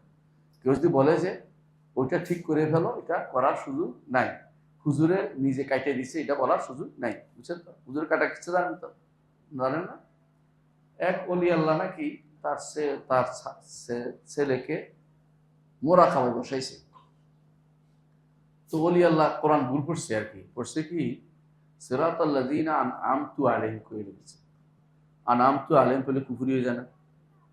এখন ছেলে তো শরিয়া জানে, ছেলে ধরে বসছে। এটা হচ্ছে এদের বেদাতীদের কথা, এটা বিশ্বাস করবেন না কিন্তু, কই দিলাম। আগে বলতেছি বেদাতীদের কথা শোনার জন্য। এক পিসাব আমার কইছে, এই জন্য বলতেছি আপনাকে। পিসাবেরা এগুলি বানায় বসে বসে কেরামতি কেমনে জাহির করে। তো বলতেছে যে সিরাতাল্লাযীনা আনআমতু পড়ে ফেলছে। এখন কোনোভাবেই মানতে রাজি, ছেলে ছড়িয়ে পড়ছে। আনআমতু হচ্ছে আমি, ওই রাস্তা, যে রাস্তা আমি নিয়ামত দিয়েছি। আপনি কি নিয়ামত দিয়েছেন নাকি? আনাম তা হইব, আনাম তা কোরআনে আছে, কিন্তু আমি তো আনআমতু পড়তেছি কেন? আয় তোরে দেখাই। তখন তারা নাকি মোরাকাবায় লয়ে গেছে। বুঝছেন তো? চোখ বন্ধ কর, চোখ বন্ধ করে দেখতেছে। কি দেখছিস? দেখা আছে, ওখানে কলম দিয়ে কাটে দেন, ওখানে আনআমতু লেখা আছে, দেখতেছে। কত মৃত্যু! দুইটা মিথ্যা কথা বলছে। একটা হলো সে লহের দেখার সুযোগ আছে কারো। আল্লাহ বলছে লা ইয়ামাসসুহু ইল্লাল মুতাহহারুন, ফেরেশতারা ছাড়া কেউ লহের মাহফুজ দেখার কোনো ক্ষমতা কারো নেই। কারণ রাসূলুল্লাহ সাল্লাল্লাহু আলাইহি ওয়াসাল্লাম শুধু আওয়াজ শুনছে। ফাসামিউতু খাশখাশাতাহু, আমি শব্দ শুনতে পাচ্ছি, কি কলমের খসখস শব্দ শুনছি, আর কিছু শুনি নাই। সরিফাল আকলাম তিনি শুনছেন। সামিউতু সরিফাল আকলাম, হ্যাঁ। শত আরেক জায়গায় আসছে, হ্যাঁ অন্য কিছুতে, তাহলে সরি বলে রাখলাম শুনছি, কিন্তু তিনি দেখেন নাকি, কেউ দেখার ক্ষমতা নেই, হ্যাঁ হে নাকি চোখ বন্ধ করে দেখে বলছে, এটা আর মিথ্যা কথা। আরেকটা লোক ওখানে নাকি আনাম তুই লেখা আছে, মিথ্যা কথা, কারণ কোরআনে যা আছে ওখানে তাই লেখা আছে, বালুয়া কোরআন মজিদ ফিল আউফেক মা। সুতরাং দুইটা মিথ্যা কথা বলছে এই হুজুরে, হ্যাঁ নিজের মিথ্যা সার ঢাকার জন্য, নিজের মিথ্যা কথা ঢাকার জন্য। এরাই ওয়াহাদাতুল উজুরের কায়, সর্বস্ববাদের কায়। এরাই আবার বলে, এরাই আনার হক যারা বলতো তাদের উত্তরসূরি, এরাই হচ্ছে তাদের উত্তরসূরি, বুঝছেন? আর এই আনার হক যারা বলছে আগে, এরা হচ্ছে এদের পূর্বসূরি। তাহলে দেখা গেল যে রুবুবিয়ত এবং আসমা সিফাতের মাসালাটা এরকমই যে এই দুটাই আল্লাহ তাআলার আল্লাহ তাআলার সত্তা কর্ম, এই দুটো হলো রুবুবিয়ত। নাম এবং গুণ হচ্ছে আসমা সিফাত, হলো? তাহলে এই দুইটা, এই চারটে জিনিস পুরোটাই আমাদের, কোনো কিছু তার আমাদের হাত নাই। কেউ যদি বলে আমার কারণ হচ্ছে যে মিথ্যা কথা বলছে, কোনো বলতে পারবে, বুঝে আসছে? এর মধ্যে প্রথম হচ্ছে ইলম। সিফাতের মধ্যে সর্বপ্রথম যে সিফাতকে সাব্যস্ত করতে হয় ইলম, আল্লাহ তাআলা ইলম, ইলমুল গায়ব বলে, বুঝে আসছে? তাহলে আমরা বুঝতে পারলাম যে এটা এক নম্বর হচ্ছে ইলমুল গায়ব, দুই নম্বর হচ্ছে এটা আজালি। আজালি অর্থ কি বুঝেন? আমাদের জ্ঞান দুই রকমের আছে। একটা হচ্ছে আল্লাহ কর্তৃক একটা জ্ঞান আমাকে দিয়েছে, বুঝে আসছে? ছোট বাচ্চারও একটা জ্ঞান আল্লাহ তাআলা দিয়েছে, কিভাবে উঠতে হবে, দাঁড়ায় যেতে হবে। আমি তারা মুখস্থ করে দাঁড়াও দাঁড়াও না, সে কিন্তু এরকম হাঁটতে হাঁটতে একদিন দাঁড়া হয়ে গেছে, বুঝলেন না কথাটা? একটা কুকুরের বাচ্চাও কিন্তু রাস্তার মধ্যে হাঁটতে হাঁটতে বুঝে যায় কোথায় খাবারটা পাবে। একটা মশা বুঝে কোন জায়গায় রক্ত আছে জায়গা মতো। এই জ্ঞানটাও আল্লাহর দেয়া। আবার কিছু জিনিস তারা বাড়িয়ে নেয়, অভিজ্ঞতার মাধ্যমে বাড়িয়ে নেয়। এই দুইটাই কিন্তু, এই দুইটা কি আজালি জ্ঞান? না, এই দুইটা হচ্ছে আমরা প্রাপ্ত হয়েছি সৃষ্ট জ্ঞান, আল্লাহর পক্ষ থেকে দেয়া জ্ঞান, বুঝছেন তো? একটা হচ্ছে আল্লাহর পক্ষ থেকে দেয়া, আরেকটা হচ্ছে আল্লাহর পক্ষ থেকে আমাকে সুযোগ দেয়া শিখার জন্য। একটা মাওহিবা বলে, একটা ইকতিসাব বলে। একটা হচ্ছে দান, একটা হচ্ছে আমি অর্জন করছি আল্লাহর রহমতের মাধ্যমে, আমি অর্জন, আল্লাহ আমার শিখানোর সুযোগ দিচ্ছে, শিখার এই জন্য পাইছি। তাহলে আমাদের জ্ঞান হচ্ছে এরকম, কিছু আমরা আল্লাহ প্রদত্ত, আল্লাহ আমাদের ব্রেনে দিয়ে দিচ্ছেন, বুঝে আসছে? আর কিছু আছে আমি শিখছি, দুয়ে দুয়ে সাহেব বড় হয়েছে, মানুষের শিখে বলছে, কিন্তু লগারিদম অঙ্ক কষ্ট করে শিখছি, বুঝে আসছে কথাটা? তো কিছু জ্ঞান মানুষের কষ্ট করে শিখে। আল্লাহর জ্ঞান কিন্তু এরকম না, আল্লাহর ইলম লিযাতি, জাতি, বুঝেন? আমাদেরটা হচ্ছে আল্লাহ প্রদত্ত, তিনি দিয়েছেন। আর তারটা এরকম নয় যে তিনি কারো থেকে জেনে নিছেন বা কারো থেকে জানছেন, এটা বলা হলো কুফরি। তবে তার ইলমের দুইটা প্রকার আছে, একটা হচ্ছে ইলম আগের, একটা হচ্ছে ইলম পরে। এই জন্য কোরআনে কারীম বলছে লিয়া'লামা আল্লাহু মান ইয়াখাফুহু বিল গায়ব। দুইটা কোরআনে কারীম পাবেন। একটা হচ্ছে আগে তিনি নির্ধারণ করেছেন, ঘটনা ঘটার আগে এটা ঘটবে। আরেকটা হচ্ছে ঘটনা ঘটার পরে তিনি এটাও জানেন যে আমি যা লিখেছি সেটা ঘটছে। এটার বিরোধী না, এটা তার অর্থ এই নয় যে নতুন হয়েছে, এটা না। কি বুঝাচ্ছেন? এটা আগেরটাই ঘটছে, এটা তো বাস্তব। আল্লাহ তাআলা মাদিও জানেন, হাদেরও জানেন, এবং তিনি মুস্তাকবালও জানেন, ভবিষ্যতে যেটা ওইটাও জানেন। তাহলে আল্লাহ তাআলার কাছে মাদি, হাদের, মুস্তাকবালের মাসালাটা হচ্ছে আমাদের সাথে জড়িত, তার জন্য কোনো কিছু এরকম বাধ্যবাধকতা নাই। তাহলে তিনি যে জানেন, আল্লাহর জ্ঞানটা এখানে একটু সূক্ষ্ম জিনিস আছে। আল্লাহ তাআলা যে জানেন সবকিছু, তাহলে আল্লাহ তাআলা একদিকে তার জ্ঞানটা হলো আজালি, অর্থাৎ একদম। আবার তার যখন যে কোনো ঘটনা ঘটে, এটাও আল্লাহ তাআলা জানেন, তার এলিমের ভিতরে হয়েছে, এর বাইরে যায়নি। আল্লাহ জানেন যে এখন হচ্ছে এটা, আল্লাহ জানেন যে এটা গতকাল হয়ে গেছে, আল্লাহ জানেন যে এটা আগামী দিন হবে, বুঝে আসছে কথাটা? এটা আগে হওয়ার পরে তিনি জানেন যে হওয়ার পরে আরেকটা জ্ঞান আছে। এটা আমি বিস্তারিত আলোচনা করেছি আমার ফাতাওয়াল হামাবিয়াল কুবরার মধ্যে, এলমের আলোচনা দেখে নিবেন, বিস্তারিত আলোচনা করেছি। দুই ধরনের এলমটাকে যদি সাব্যস্ত না করেন, আপনি অনেক জায়গায় তাফসীরের ক্ষেত্রে ভুল করবেন। আল্লাহ কোরআন কারীমে বার বলছে লিনা আলামা, দেখুন যে আল্লাহ তাআলা সূরা বাকারার যেখানে কাবা বদল হয়েছে না, কাবা কোথায় ছিল আগে? বাইতুল মাকদিস। পরে বদল হয়েছে কোথায়? মক্কা। মানে কেবলা বদল হয়েছে, কেবলা যে বদল হলো, এটার জন্য দেখবেন যে বলেছে ওমা জাআলনাল কিবলাতাল্লাতী কুনতা ইল্লা লিনা'লামা মান ইয়াত্তাবি'র রাসূলা মিনকাল ওয়া রাকিবাই। আমি কেন এই কাবলা বানাই দিলাম, যাতে জেনে নেই কে এদিক করে সেই দিকে, আল্লাহকে আগে জানতো না? জানতে হবে। অর্থ কি? হুজ্জত কায়েমের জন্য এখন তিনি জানছেন যে তোমরা আল্লাহর কথা শোনো নাই, এখন তোমার আসছে, এখন এইটার কারণে তোমাকে ধরা হবে, কারণ এটা তোমার এখন তাকলিফ। তোমাকে বলা হয়েছে রসুলের কথা শুনতে, আর তুমি বলছো আগে এরকম ছিল, আগে বাইতুল মাকদিস গুলো সালাত আদায় করছে, এখন কেন এদিকে সালাত করছে, আমি এটা শুনলাম না। তো এইটা হচ্ছে তোমার ধরার জায়গা, তুমি শোনো নাই দেখে। কিন্তু আল্লাহর ইলম দিয়ে তোমাকে তিনি পাকড়াও করবেন না। আল্লাহ কি জানেন যে পাকড়াও করবেন না, কিন্তু এই ইলমটা দিয়ে তিনি আমাকে পাকড়াও করবেন যে আমি অন্যায়টা করছি, এখন এটা দ্বিতীয়বার প্রমাণ। এই জন্য ইলমটা এখানে আমার জন্য নির্ধারণ করা হয়েছে। কথা বুঝছেন বলছেন? এই জন্য আল্লাহ তাআলা তিনি হওয়ার আগেও জানেন, হওয়ার পরেও জানেন। এই হওয়ার পরে জানাটা আগের ইলমের বিরোধী না। এই যে জায়গাতে এসে এই দেশের যে সমস্ত মাদারেস আছে, আমি একটু আগেও বলেছি, ওরা এই জায়গাতে এসে ভুলে গেছে। এই জন্য তাফসীর করে যাতে প্রকাশ করে দেন। এগুলো সব অনুবাদের মধ্যে এই ভুলটা আছে, দেখবেন যখন যে না আলামা আছে সব প্রকাশ করে দেন। প্রকাশ করা তো উদ্দেশ্য না, হুজ্জত কায়েম করার উদ্দেশ্য। আল্লাহ আগেও জানেন, এখন তো জানছেন, অর্থ এই নয় যে আগে জানতেন না, তা না। এইটা যে ব্যক্তি, যে মানুষ যেটা আগেও জানে পরেও জানে, তার পূর্ণতা না, এটা পূর্ণতা। আল্লাহ তাআলা আগে পরে জানা অর্থ হচ্ছে আগেরটাও তার পূর্ণতা, পরেরটা আরো পূর্ণতা।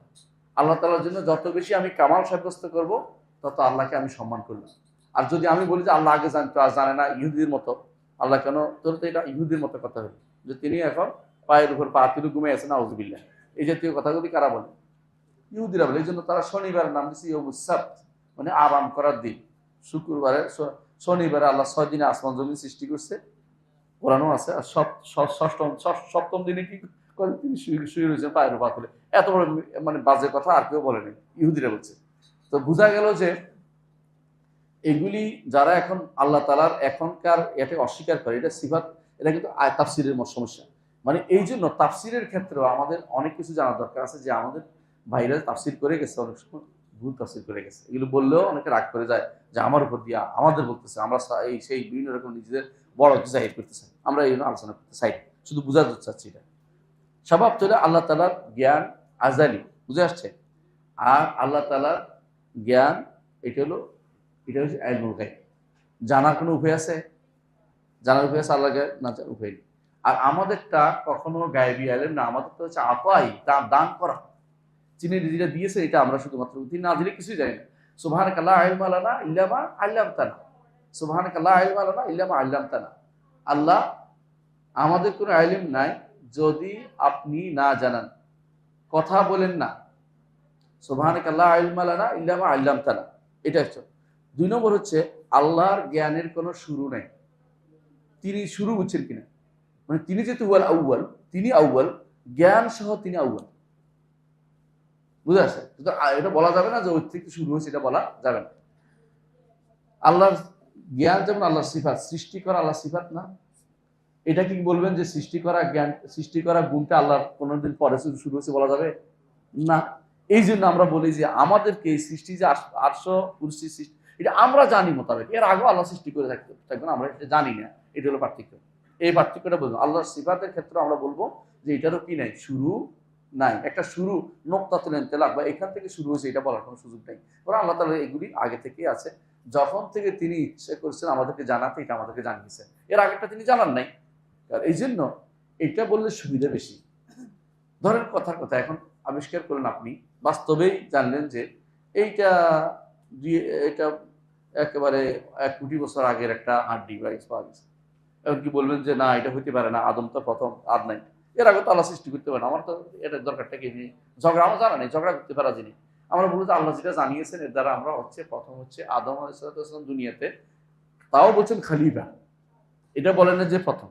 এর আগে জান ছিল, আল্লাহ নিজেই বলেছেন জিনেরা ছিল, এবং জিনদের আগে কেউ ছিল না, এটাও তিনি বলেন নাই, এটাও বলেন নাই। সুতরাং এটা নিয়ে আমাদের বাড়াবাড়ি দরকার নাই। এটা কি ছিলেন, জিন ছিল আগে, কেউ নাচ ছিলেন, ওই ছিলেন, বলার কোনো দরকার নাই। আচ্ছা, বুঝতে পারছেন? আল্লাহর ইলমের আরেকটি জিনিস হচ্ছে আল্লাহ সবকিছু তার ইলমে ঘিরে রেখেছেন। ঘিরে রেখা অর্থ জিহাদ ধরে রাখা না, ইলম দিয়ে সবকিছু তিনি পরিবেষ্টন করে আছেন, অর্থাৎ তার ইলমের বাইরে কিছু যায় না। এটা হলো উদ্দেশ্য। আমি যে কথা বলছি আল্লাহ জানেন কিনা, আগে থেকেও জানতেন। এখন কথা এতক্ষণ যা বলেছি এখন জেনেছেন না, এই জানা আগেরটার বিরোধী না।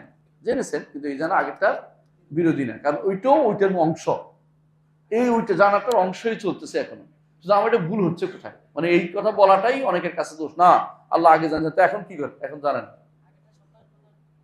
হ্যাঁ এটাই, কিন্তু এটাই বিশ্বাস করে না, কয় যে না না এখন আল্লাহ তাআলা এখন আর কিছু আল্লাহ তাআলা এখন আমরা বলি না আল্লাহ তাআলা শুনছে, আল্লাহ আগে শুনতেন কিনা, এখন শুনেন কিনা। একটা গোষ্ঠী বলবো যে আল্লাহ তাআলা আগেই শুনছেন, এখন নতুন করে আর কিছু নাই। আল্লাহ তাআলা আগে দেখতেন, এখন দেখবেন কিনা, আল্লাহ দেখছেন তো ওইটাই। আল্লাহ তাআলা আগে সৃষ্টি করেন, এখন সৃষ্টি করেন কিনা, বুঝলেন তো কথাটা। দেখবেন যে এখন বলে যে আগে সৃষ্টি করছেন ওইটাই আসে এসে যোগ হচ্ছে, কিন্তু এখন নতুন করে কি সৃষ্টি করেন, অথচ তিনি প্রতিদিন সৃষ্টি করেন, তার সৃষ্টির কোনো শেষ নেই। যে আমরা বাধা দিতে পারি না, কারণ তিনি যা ইচ্ছে যত বেশি সৃষ্টি করবেন তত কামাল বোঝা যাবে, কারণ স্রষ্টার পূর্ণতা বোঝা যাবে। এটা এরা বলে যে এই তথাকথিত জাহমি আকীদার লোকেরা বলবে, ওই বইতে পাবেন যে আল্লাহ তাআলা পূর্ণতা নতুন করে সৃষ্টি করলে পূর্ণতা বোঝায় না, অথচ এটাও পূর্ণতা বোঝায়। তিনি যত বেশি পারেন, যে পারঙ্গম তার পূর্ণতা বেশি বোঝায় না। আমি আগে লিখতে পারতাম, আমি লিখতে পারি না, এটা কি ভালো না?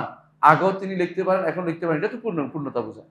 এদের এই সহজ জিনিসটা না বুঝে ওরা উল্টা বুঝায় যে আল্লাহ তাআলা তাহলে কি না তাহলে কি আগে লিখছেন, এখন লিখলে তো আগে কি পূর্ণতা পান না, এখন এটা কোন ধরনের, আগে তো পূর্ণ পাইছে, এখন আরো পূর্ণতা আরো শক্ত হচ্ছে, এটাই হলো কথা, এটা বলতে হবে। ঠিক বলছে আল্লাহ তাআলা যা ইলমের ক্ষেত্রে আমরা যেটা বলতে চাচ্ছি যে বান্দার কি করবে সেটা জানেন। আমি কি করব আর আগে জানতেন কিনা, আগে জানতেন কিনা আমি কি করব, এই জ্ঞানটা কি, এই জ্ঞানটা কি অর্জিত জ্ঞান না, এইটা তার নির্ধারণ করে তো জ্ঞান, যে আমি নির্ধারণ করছি আমার বান্দার জন্য এটা করবে এটা করবে এটা করবে, এই জন্য তিনি জানেন। এই নয় যে বান্দা বান্দা করবে আমি জেনে নিচ্ছি, এটা না, জেনে নিচ্ছি এটা না। কথা বুঝতে পারছি কিনা, বুঝছেন? আল্লাহ আগে থেকে নির্ধারণ করছেন যে এই বান্দার এইটা, এই জন্য তিনি জানেন। কথা বুঝছেন? অর্জন করা জিনিস না, আমাদের মতো জ্ঞান অর্জন করেন না তিনি। পার্থক্যটা এটা, এইটার এই জায়গাতে এসে ভুল করেছে। একটা গোষ্ঠী বলে থাকে যে কি বলে, আমরা করব বলে আল্লাহ লিখেছেন, না আমরা করব বলে বলা যাবে না। এই কথাটা অনেকেই ভালো আলেম যারা তারা বলে যে বলে বলা যাবে না, কি বলতে হবে, আল্লাহ তাআলা তা নির্ধারণ করেছেন, তা তিনি জানেন, তা তিনি লিখেছেন, এবং তাই তাই চান এবং তাই সৃষ্টি হয়, তাই সৃষ্টি হয়। সৃষ্টি হওয়ার পরে আমরা আল্লাহর লেখা অনুসারে চলি, আল্লাহর কাদের নামসি, তাকদীর উপরে চলতেছি আমরা, তিনি যে নির্ধারণ করেছেন নির্ধারণ উপরে চলতেছি। এটা বলা যাবে না যে আমি চাইছি বলে আল্লাহ লিখছে, এটা বলা যাবে না। কারণ কোনো মানুষ নিজে নিজে কোনোদিন চায় খারাপ খাইতে, খারাপভাবে চলতে, ব্যথার মধ্যে হাঁটতে চায়, এগুলো তো আল্লাহ লিখছেন। কিভাবে আপনি বলেন যে আমার চাওয়া মোতাবেক আল্লাহ লিখছে, এটা তো হতে পারে না। এটা কোনদিন বললে সেই তাকদীরকে অস্বীকার করেছে, বুঝতে পারছি কথাটা। এই জন্য এই বলাটা কুফুরি আমরা অনেক আগে বলেছিলাম আপনাদেরকে, আপনারা জেনেছেন ইনশাআল্লাহ। এটা যেন কেউ যেন না বলে, এটা কেউ যদি বললে তাকে বুঝিয়ে দিবেন সুন্দর করে। আল্লাহ তাআলা আগে থেকে আমাদের বয়স জানেন, রিজিক জানেন, আমল জানেন, আমাদের চলাফেরা সবকিছু জানেন, আমরা কে সৌভাগ্যবান হবো দুর্ভাগ্য সবই জানেন। কারণ আল্লাহ তাআলা বলছেন ইন্নাল্লাহা বিকুল্লি শাইইন আলিম, আল্লাহ সবকিছু সম্পর্কে সম্যক অবগত। আরো বলছেন লিতাআলামু আন্নাল্লাহা আলা কুল্লি শাইইন কাদির, এটা এই জন্য যে তোমরা যেন জানো আল্লাহ তাআলা সবকিছু করতে সক্ষম। ও আন্নাল্লাহা কাদ আহাতা বিকুল্লি শাইইন ইলমা, সবকিছু তার ইলমের, কোনো কিছু তার ইলমের বাইরে যায় না। মা ইয়াযুবু রব্বি মিসকাল যারাতুন ফিস সামাওয়াতি ওয়াল আরদ, আসমান জমিনের কোনো কিছু আল্লাহর ইলমের বাইরে আছে না। বরং অন্ধকার রাত্রিতে কালো পাথরের উপর দিয়ে কালো পিঁপড়া বেয়ে উঠে আল্লাহ তাআলা জানেন যে এটা উঠবে, দেখতেছেন তিনি, কোনোভাবে লুকানোর কোনো সুযোগ নেই। এইটা যদি কেউ আমল করে তার কি লাভ আছে? গুনাহ করতে পারবে না। যতই লুকাক না কেন সে মনে করবে আমার রব তো দেখতেছে, আমার রব তো আমাকে দেখতেছেন এই অবস্থা, তখন কিন্তু সে গুনার কাজে প্রবৃত্ত হতে পারবে না। এই জন্য এটাকে গুরুত্বের সাথে বলতে হবে। তাহলে একটা আমরা পাইলাম কি, আল্লাহর ইলম সম্পর্কে আলোচনা করি। দ্বিতীয়টা হচ্ছে আল্লাহর লেখাটা, এটাও আলোচনা করা দরকার। আমরা একটু আগেও বলেছিলাম যে আল্লাহ তাআলা কিন্তু সব লিখেছেন, আমাদেরকে বলেন নাই, আমাদের সাথে সন্তুষ্ট মাকাদির আল খালায়েক বলছেন হাদিস, যেটা পাইলাম আমরা সৃষ্টির তাকদীর, বুঝে আসছে। কিন্তু আল্লাহ এর আগে কি করেছেন পরে করেছেন সবকিছু আমাদের সাথে সবকিছু তিনি জানাননি, এবং জানার সুযোগ নাই, কেউ বলতে পারবে না সেটা। তো আমাদের কাছে যেটা বলে সেটা হচ্ছে খালাকা কুল্লা শাইইন ফাকাদ্দারাহু তাকদীরা, সৃষ্টি করার যেটা করেছেন এটার জন্য তাকদীর নির্ধারণ করেছেন, সৃষ্টির তাকদীর লিখেছেন, নির্ধারণ করেছেন। এবং আল্লাহ তাআলা বলছেন ওয়া কুল্লা শাইইন ফাআলু ফিজ জুবুর, তারা যা যা করে সব তিনি জুবুরে লিখেছেন। জুবুরটা কি? লাহে মাহফুজ, লাহে মাহফুজে লিখে রাখছেন। হ্যাঁ, আরো বলছেন কুল্লু সগীরিন ওয়া কাবীরিন মুস্তাতার, শত ছোট বড় সবকিছু তিনি লিখেছেন। সগীর কাবীর সবই তিনি লিখেছেন। আরো বলেছেন ওয়া কুল্লু শাইইন আহসাইনাহু ফি ইমাম মুবিন, সবকিছুকে আমরা লিখে রেখেছি। আমরা বলে আল্লাহ, কেন আমরা বলে জানেন তো? কারণ তিনি বড়, যিনি বড় তিনি নিজেকে বহু বছর ব্যবহার করেন। এটাকে সুবহানাল্লাহ দেখলাম কিছু মানুষ কোনো কিছু না পাইলে নিজে অজ্ঞতা প্রকাশ করে মানুষ। এটাকে দেখবেন তাফসীর অনুবাদের ক্ষেত্রে কেউ, হ্যাঁ উনি তো আল্লাহর তিনজন বানিয়ে ফেলছে। তো আমরা বলি যে আচ্ছা অন্য ভাষায় দেখেন তো, যেহেতু অন্য ভাষায় দেখি যে উই ইন্না আতাইনা কাল কাউসার অর্থ কি? ইন্না আতাইনা কাল কাউসার, আমি না আমরা, আমরা এটা মনে শিখবেন। কারণ হচ্ছে আল্লাহ বলছে আমরা, আপনি যদি আমি বলেন তো এটা মর্যাদা খাটো হয়ে যায়। বুঝলেন না কথাটা? যিনি রয়াল উই বলে এটাকে, রয়াল উই রাজকীয় শব্দ, রাজকীয় বচন, প্রবচন কি আমরা ঘোষণা করছি, যাতে করে এটা ছোট মনে না করে, এটা বিশাল কিছু মনে করে। ইন্না আতাইনা কাল কাউসার অর্থ এটা। তো আল্লাহ তাআলা বলছেন কুল্লু শাইইন আহসাইনাহু ফি কিতাবিন ফি ইমামিন মুবিন, সূরা ইয়াসিনের মধ্যে, যে সব কিছুকে আমরা লিখে রেখেছি ইমামের মধ্যে। এই ইমাম অর্থ কি? লওহে মাহফুজ। লওহে মাহফুজের অনেকগুলো শব্দ আসছে, লওহে মাহফুজের অনেকগুলো শব্দ আসছে লওহে মাহফুজের জন্য, বুঝে আসছে? লওহে মাহফুজের জন্য অনেকগুলো শব্দ ব্যবহার করেছে। একটা হলো কি লওহ, একটা হলো লওহে মাহফুজে বলা হয়েছে, আর জিকির বলা হয়েছে, জিকির বলা হয়েছে দুইটা। আবার বলা হয়েছে কি ইমাম, ইমাম বলা হয়েছে। এবং বলা হয়েছে যে উম্মুল কিতাব, ওয়াইন্নাহু ফি উম্মুল কিতাব লাদাইনা লা আলিয়্যুন হাকিম, উম্মুল কিতাব বলা হয়েছে। তাহলে একটা হচ্ছে উম্মুল কিতাব, একটা হচ্ছে লওহে মাহফুজ, একটা হচ্ছে জিকির, একটা হচ্ছে ইমাম, আর একটা আছে কিতাবুল মুবিন। বুঝে আসছে? তাহলে পাঁচটা, পাঁচটা লওহে মাহফুজের পাঁচটা নাম কোরআনে কারিমে এবং হাদিসে উল্লেখ করা হয়েছে। দেখবেন তো বোঝা গেল যে এই নামগুলো সবই লওহে মাহফুজের জন্য। এগুলিতে আল্লাহ তাআলা কি লিখেছেন? আমাদের সংক্রান্ত যা ইচ্ছা তা লিখেছেন, সৃষ্টি সংক্রান্ত। আবার আল্লাহর কালামও সেখানে, বুঝে আসছে? আল্লাহর কালামও সেখানে কি বলেছেন? বালুয়া কোরআন মাজিদ ফি লাওহে মাহফুজ। আল্লাহর কালাম আপনার কাছে কেমনে আসছে?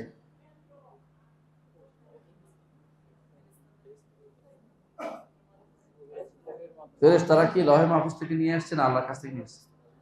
তা আপনার কাছে বালুয়া কোরআন ফি লাওহে মাহফুজ বলছে না? লওহে মাহফুজে সংরক্ষিত, ওখান থেকে ফেরেশতা আনছে তা না, এটা বিশ্বাস করতে হবে।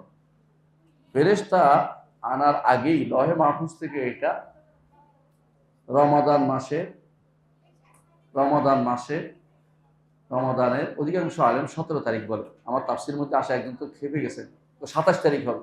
আমি বললাম তো ভাই এটা আমি তুমি জানো না বলে চিৎকার করতেছো। রমাদান এই জন্য আল ইয়মুল ফুরকান বলে এটাকে। 17 তারিখে এটা আলাদা হইয়া কোথায় আসছে? বাইতুল ইজ্জাতে আসছে। এখান থেকে যে জিবরিল আমাদের বাসে বাসে আসছে, এটা বলা কুফরি হবে। আল্লাহ তাআলা প্রত্যেকটা কথা আবার বলেছেন, মানে যেটা তিনি নির্ধারণ করেছেন বলবেন এটা বলেছেন।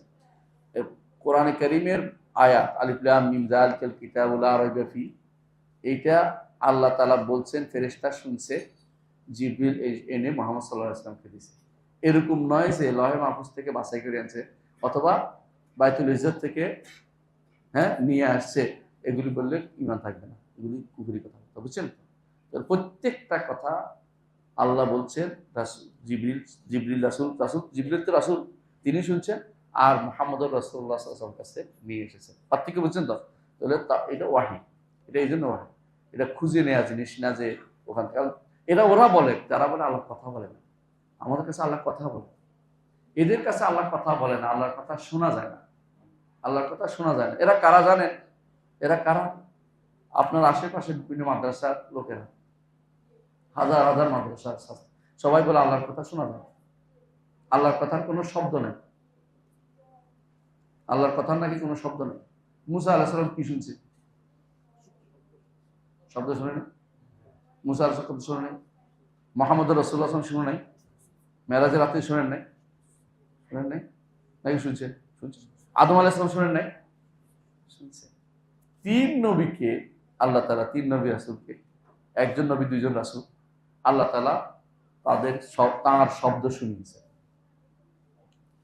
তাঁর শব্দ শুনিয়েছে। কথা মনে রাখবেন, সরাসরি মানে সামনাসামনি নয়, কিন্তু শব্দ শুনিয়েছে তিনজনকে। একজন হচ্ছে কে? আদম। কুলনা ইয়া আদম, আমরা বললাম, আল্লাহ বলতেছে ইয়া আদম, বুঝে আসছে? অন্য বর্ণে আসছে, হাদিসে আসছে, আল্লাহ তাআলা দেখি বলবেন হাসরের দিন ইয়া আদম, আদম বলবেন লাব্বাইক ওয়া সাদাইক। হাদিসে আছে রাসূলুল্লাহ সাল্লাল্লাহু আলাইহি ওয়াসাল্লাম বলেছেন মা মিনকুম ইল্লা সাইয়ুকাল্লিমুহু রাব্বুহু লাইসা বাইনাহু ওয়া বাইনাহু তুরজুমান। তোমাদের এমন কেউ নাই যার সাথে আল্লাহ হাসরের দিন কথা বলবেন না। প্রত্যেকে কথা বলবেন, দুজনের মাঝে কোনো অনুবাদক থাকবে না। এই কথা কি এরকম করে এরকম হবে? জবাব হবে। কথা বলে, কথা অর্থই হলো শব্দ হয়। কথা বলছেন? এরা কোনোদিন এটা বলতে রাজি নেই। এদের কাছে কথা হচ্ছে কি, হ্যাঁ, অন্তরের ভিতরে আছে, এটা হলো কথা। অন্তরের ভিতরে আছে। হ্যাঁ, এটা কবি একজন বলছিল, আমারও ছিল সেটা মনে, তাই না? কেমনে বেটা পেরেছে সেটা জানতে, মানে মনের কথা জানো কেমনে বের করে ফেলো, জিজ্ঞাসা করা দরকার। ওদের নিকট আল্লাহর কথার কোনো কি নাই, শব্দ নাই। ওদের নিকট আল্লাহর কথার কোনো বর্ণও নাই। হ্যাঁ, এদের মধ্যে আর মুতাজিলারা যে বলছিল কোনো পার্থক্য নেই। এরা নিজেরা স্বীকার করে এটা।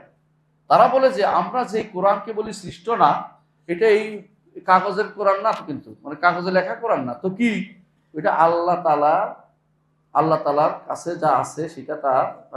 আবার মন বলে না, কারণ মন বললে তো আল্লাহ তাআলা মন সাব্যস্ত হয়ে যায়। তো কি অর্থ, মানা নাফসি, অর্থাৎ এমন একটা অর্থ, ভাবটা শুধু তো ব্যক্ত করলো কে? ব্যক্ত করছে জিবরিল অথবা মুহাম্মদ সাল্লাল্লাহু আলাইহি ওয়াসাল্লাম, আউযুবিল্লাহ। এর অর্থ হলো এই কোরআন তাদের কাছে কোরআন না। বুঝে আসছে? কত রকম বিপদ যে আছে, যখন মানুষ একটা বিপদে পড়ে 10টা বিপদ ডেকে আনে। আল্লাহর কথা শুনলে কোনো সমস্যা হতো না। রাসূলুল্লাহ সাল্লাল্লাহু আলাইহি ওয়াসাল্লাম বলেছেন, কোরআনে কারীমে আল্লাহ তাআলা বলছেন, কি বলছেন? ওয়া ইন আহাদুম মিনাল মুশরিকিনা ইস্তাজারাকা ফাআজিরহু হাত্তা ইয়াসমা কালামাল্লাহ। যদি মুশরিকদের মধ্যে কেউ আপনার কাছে আশ্রয় চায়, তাহলে তাকে আশ্রয় দিন যতক্ষণ না সে আল্লাহর কালাম শুনতে না পায়। তো আল্লাহর কালাম কোনটা পড়বে? এদিকে আল্লাহর কাছ থেকে আসবে না, কোরআন শরীফ পড়তে বলছে, কোরআন পড়তে বলছে। এবং কোরআন পড়লে শুনলে সওয়াব হয়, হাদিসে আছে।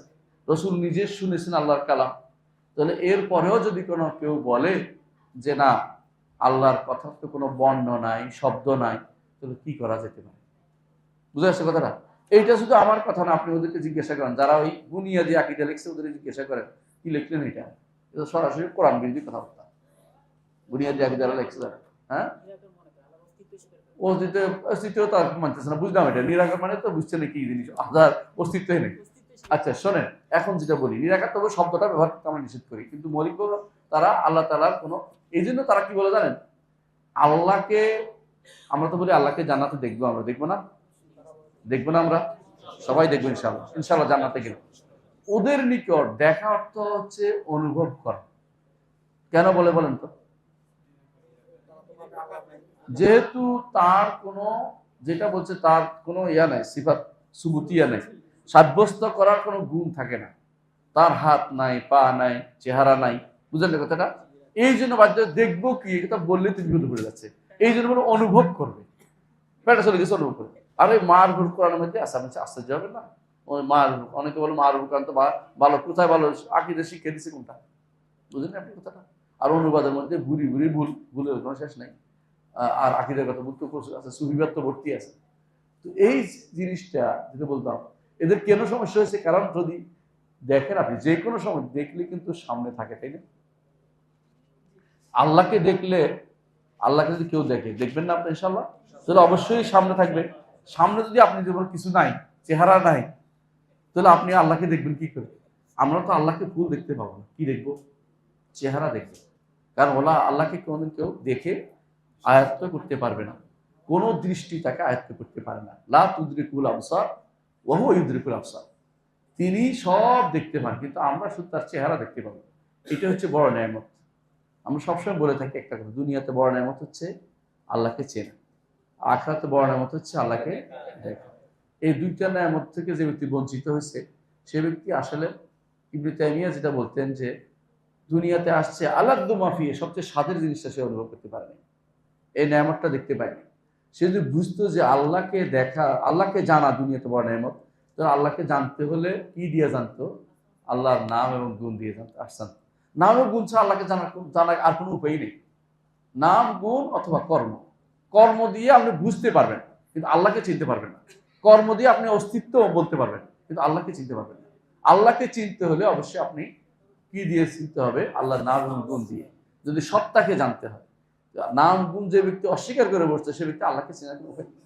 এই জন্য আগেকার দিনের যারা ইমাম ছিলেন, যেমন আব্দুল কাদের জিলানী রহমতুল্লাহ আলাইহি, যেমন এর আগে যারা ছিলেন, আমরা আলেমদের কথা বলছি, যারা আলেম ছিলেন, যাদেরকে এখন টেনে টেনে আপনার সুফিবাদ বানাই ফেলছেন, হাসান বসরি বা ওনারা সুফি না, ওনারা ছিলেন সত্যিকার আলেম। ওনারা যখন আলোচনা আল্লাহর পরিচয় মারফতের কথা আলোচনা করছেন, সব কোরআনের আল্লাহর নামগুলি নিয়ে আসছেন, আল্লাহর সিফাতগুলি আনছেন, আলোচনা করছেন। আর এখন যারা মারফতের আলোচনা করে ওরা কিন্তু আল্লাহর নাম সিফাত দিয়ে আলোচনা করে। ওরা কি করে? হ্যাঁ, আমি আমার নফসের দিকে মুতাওয়াজ্জি আছি, আমার নফস জনাব ঈশা হুজুরের কলবের দিকে। আবার ঈশা হুজুর তো না কেবলা বলে, হ্যাঁ, তার কলব থেকে আরশে মহল্লার দিকে, সেখান থেকে গিয়ে আমার কলবে ধাক্কা মারলো, এই ব্যাপার, বুঝছেন তো? এইগুলি দিয়ে আল্লাহকে চিন্তা ভাবনা করে, অন্ধকার গলি বের করে। আবার এগুলি বিভিন্ন জায়গাতে নিয়ে ওদেরকে অন্ধকারে রেখে কি শিক্ষা দেয় ওদেরকে জিজ্ঞাসা করতে হবে। এগুলি হচ্ছে আল্লাহর মারফতের জায়গা বানাচ্ছে। আল্লাহর মারফতের জায়গা বানাচ্ছে ইল্লাল্লাহ ইল্লাল্লাহ ইল্লাল্লাহ হু হু হু হু হু লাল্লাল্লাহ বলবে, মানে কবরে কি বলতে হবে, এগুলি আল্লাহর মারফত জিনিস বানাচ্ছে। এগুলি ফালতু জিনিস বানাচ্ছে। এরা হচ্ছে পথভ্রষ্ট। যতগুলি পীর আছে বাংলাদেশে একটাও বাদ নাই, সবগুলি পথভ্রষ্ট বিনা একবার। পীরগিরির সিস্টেমটা ইসলামে নাই। ইসলাম হচ্ছে একজন আলেম থাকবে, তার কাছ থেকে দ্বীন সম্পর্কে জানবে, তার সম্পর্কে আল্লাহ সম্পর্কে জানবে। যিনি আব্দুল কাদের জিলানী রহমতুল্লাহ আলাইহি, কে বলছে তিনি মুরিদ করছে? কে বলছে তিনি আপনাকে বলছে যে মুরিদ ইলা তাহজান? বুঝেন, ওদের নিকট আব্দুল কাদের জিলানী রহমতুল্লাহ আলাইহি কিন্তু আলেম ছিলেন, এবং তিনি ইমাম ইবনে কুদামার ওস্তাদ ছিলেন। এবং ইমাম ইবনে তাইমিয়া রহমতুল্লাহ তার কথা যখন আসতো তখনই বলতেন যে আল আরিফ বিল্লাহ, আল্লাহ সম্পর্কে তিনি অনেক ভালো জ্ঞান রাখতেন। আর অথচ এরা কি বলে, কসিদা গাউসিয়া একটা আছে, কসিদা গাউসিয়া, গাউসিয়া বুঝেন? এরা কসিদা গাউসিয়া হচ্ছে প্রতিদিনটা পড়লে নাকি সওয়াব, প্রতিদিন শিরিক। শিরিক কিরকম? আমার মুরিদ তুমি পেরেশান হইও না, আকাশের কত তারা তা আমি জানি, জমিনের কত বালু তা আমি জানি, পানিতে কত মাছ তা আমি জানি, হ্যাঁ, আকাশের কত পাখি তা আমি জানি। আস্তাগফিরুল্লাহ। কেমনে জানবে তিনি? এটা যদি প্রতিদিন যদি কেউ বলে, এর কি ইমান থাকে? ওর ইমান থাকবে? এরা হচ্ছে সকালবেলা শয়তান তাদের কুফরি তিনি হইতে পারে, বিকালে আবার তার কুফরি তিনি কুফরি শিরকি করতেছে। আর এরা বলে আল্লাহকে চিনছে। আল্লাহকে চিনার নামে ভণ্ডামি চালু করে দিয়েছে, ইমানটাকে নষ্ট করে দিচ্ছে। এই সমস্ত জায়গাতে যারা যাবে, ইমান হরণের জায়গা ছাড়া কিছুই না। এই জন্য বর্তমান যতগুলি পীর আছে, সবুজ পাগড়ি সহ সবগুলি, যতগুলি পীর আছে সবগুলি ভণ্ড, বুঝছেন তো? সবুজ পাগড়ি ছিলেন তো? সবুজ পাগড়ির লোক ইবনে তাইমিয়ার কাফের বলতে বলতে তার মুখে থুতু বের করে দিচ্ছে। সুবহানাল্লাহ, তাকফীরের কোনো শেষ নেই তার কাছে। আর কথায় কথায় নূর নূর নূর নূর নূর নূর, রসুল নাকি নূরের তৈরি, এটা না বলে তার ঘুম হয় না। এই মিথ্যাচার, কত বড় মিথ্যাচার, তার কোনো শেষ নাই। রসুল নূরের তৈরি কে বলছে? আল্লাহ হয়তো গায়েব জানে বলে, গায়েব জানে বলে তো পুরো পুকুরি কালাম করছে, পুরো কাফের হয়ে গেছে সঙ্গে সঙ্গে। আল্লাহ যা জানিয়েছেন এর বাইরে জান, আল্লাহ সব জানার নাই। আল্লাহ সব জানার নাই, কিয়ামত কবে হবে রসুল জানতেন না। রসুল আল্লাহ তাআলা বলতেছেন যে বলুন যে যদি কোনো আমি গায়েব জানতাম তো অনেক কল্যাণের কাজ করতে পারতাম। রসুল কি জানতে যে দাঁত পড়ে যাবে, ব্যথা পাবে?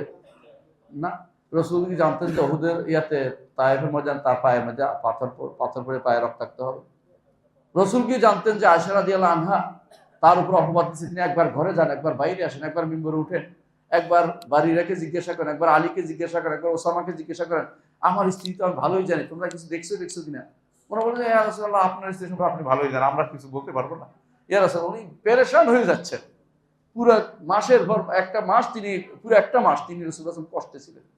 তারপর তিনি বলতে পারেন নাই। আল্লাহ তাআলা তখন আয়াত নাযিল করেছেন, ইন্নাল্লাযীনা ইউহিব্বুনাল ফাহিশাতা ফিল্লাযীনা আমানু লাহুম আযাবুন আলীম। এই আয়াতে আল্লাহ তাআলা সূরা নূর আয়াত নাযিল করেছেন যে ইন্নাল্লাযীনা ইয়ারমুনাল মুহসানাতিল মুমিনাতিল গাফিলাতিল উইলু ফিদ দুনিয়া ওয়াল আখিরাহ।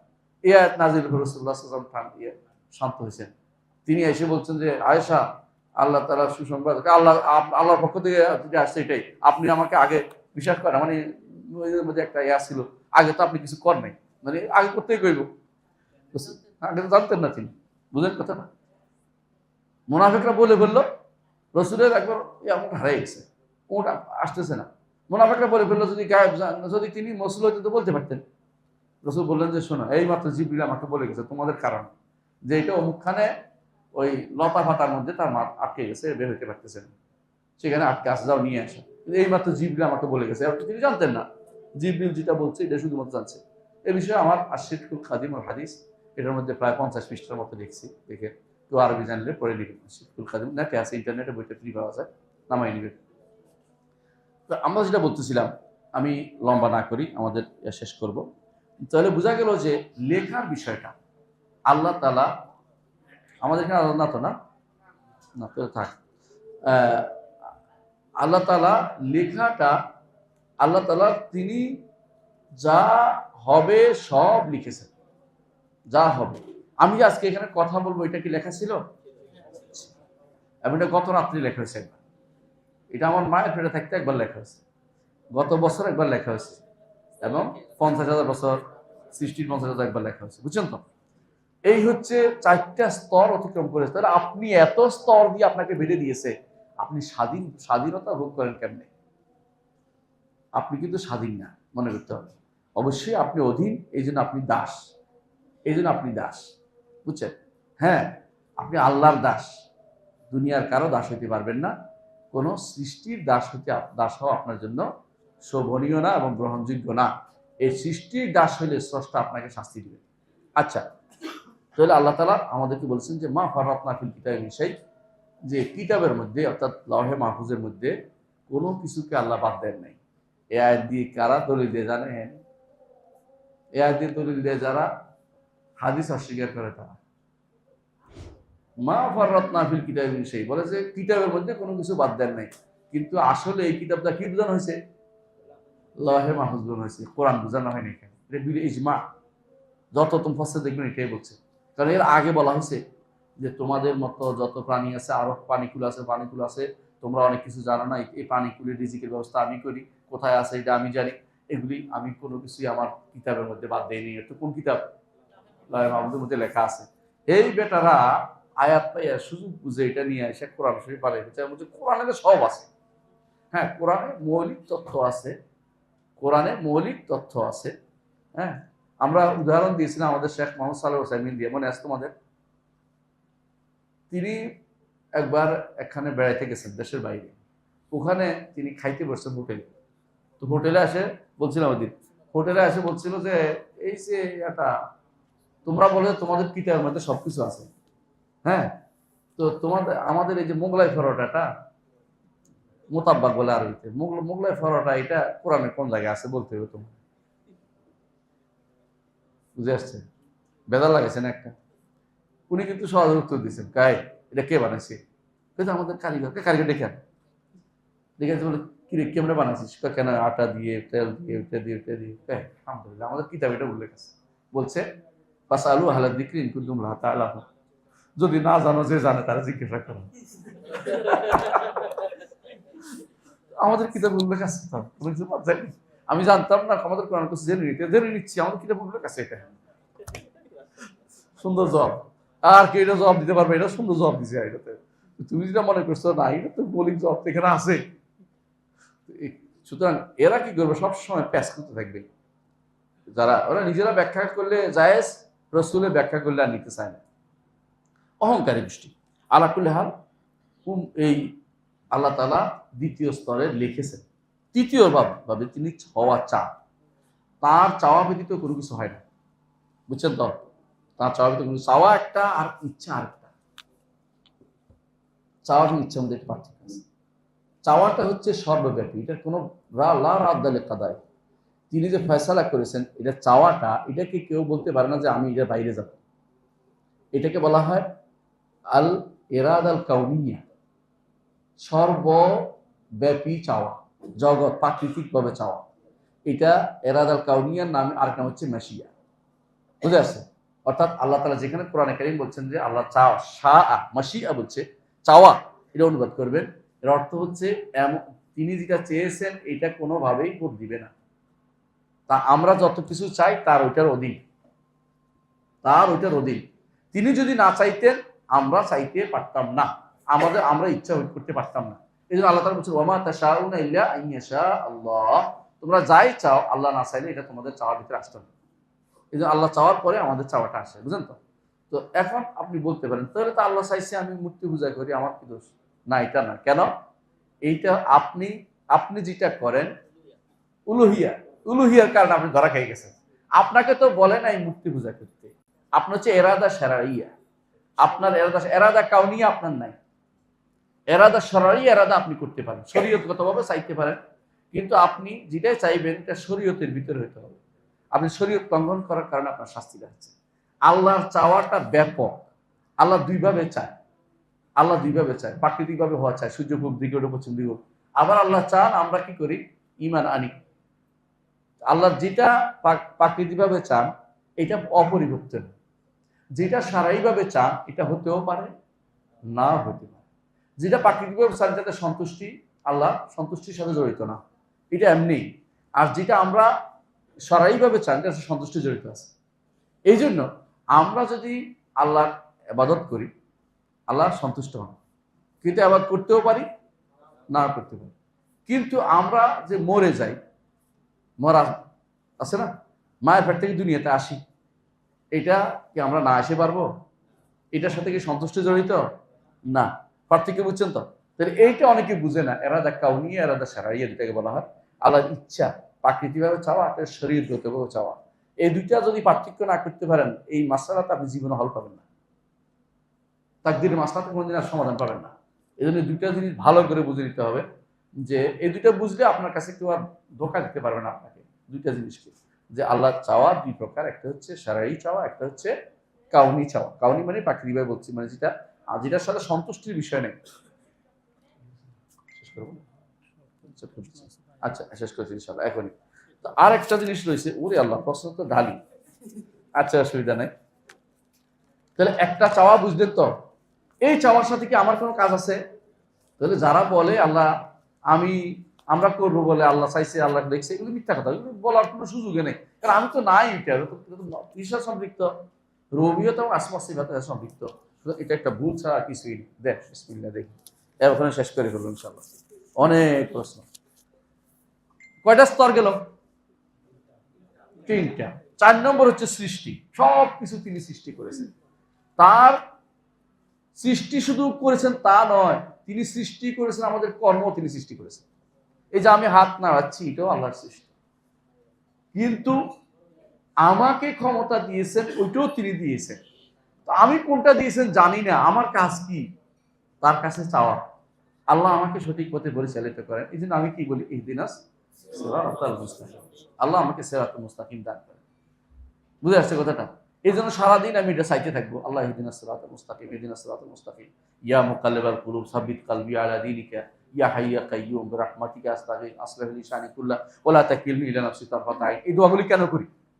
যাতে ক্ষণিকের জন্য আমি আল্লাহর সন্তুষ্টির বাইরে না যাই। কারণ আল্লাহর সন্তুষ্টির বাইরে গেলে আমার বরবাদ হয়ে যাবে। এই জন্য আল্লাহর সৃষ্টি, তিনি সৃষ্টি যেমন আমাদের করেছেন, আমার কর্ম তিনি সৃষ্টি করেছেন। তবে সব কর্মে তিনি সন্তুষ্ট না।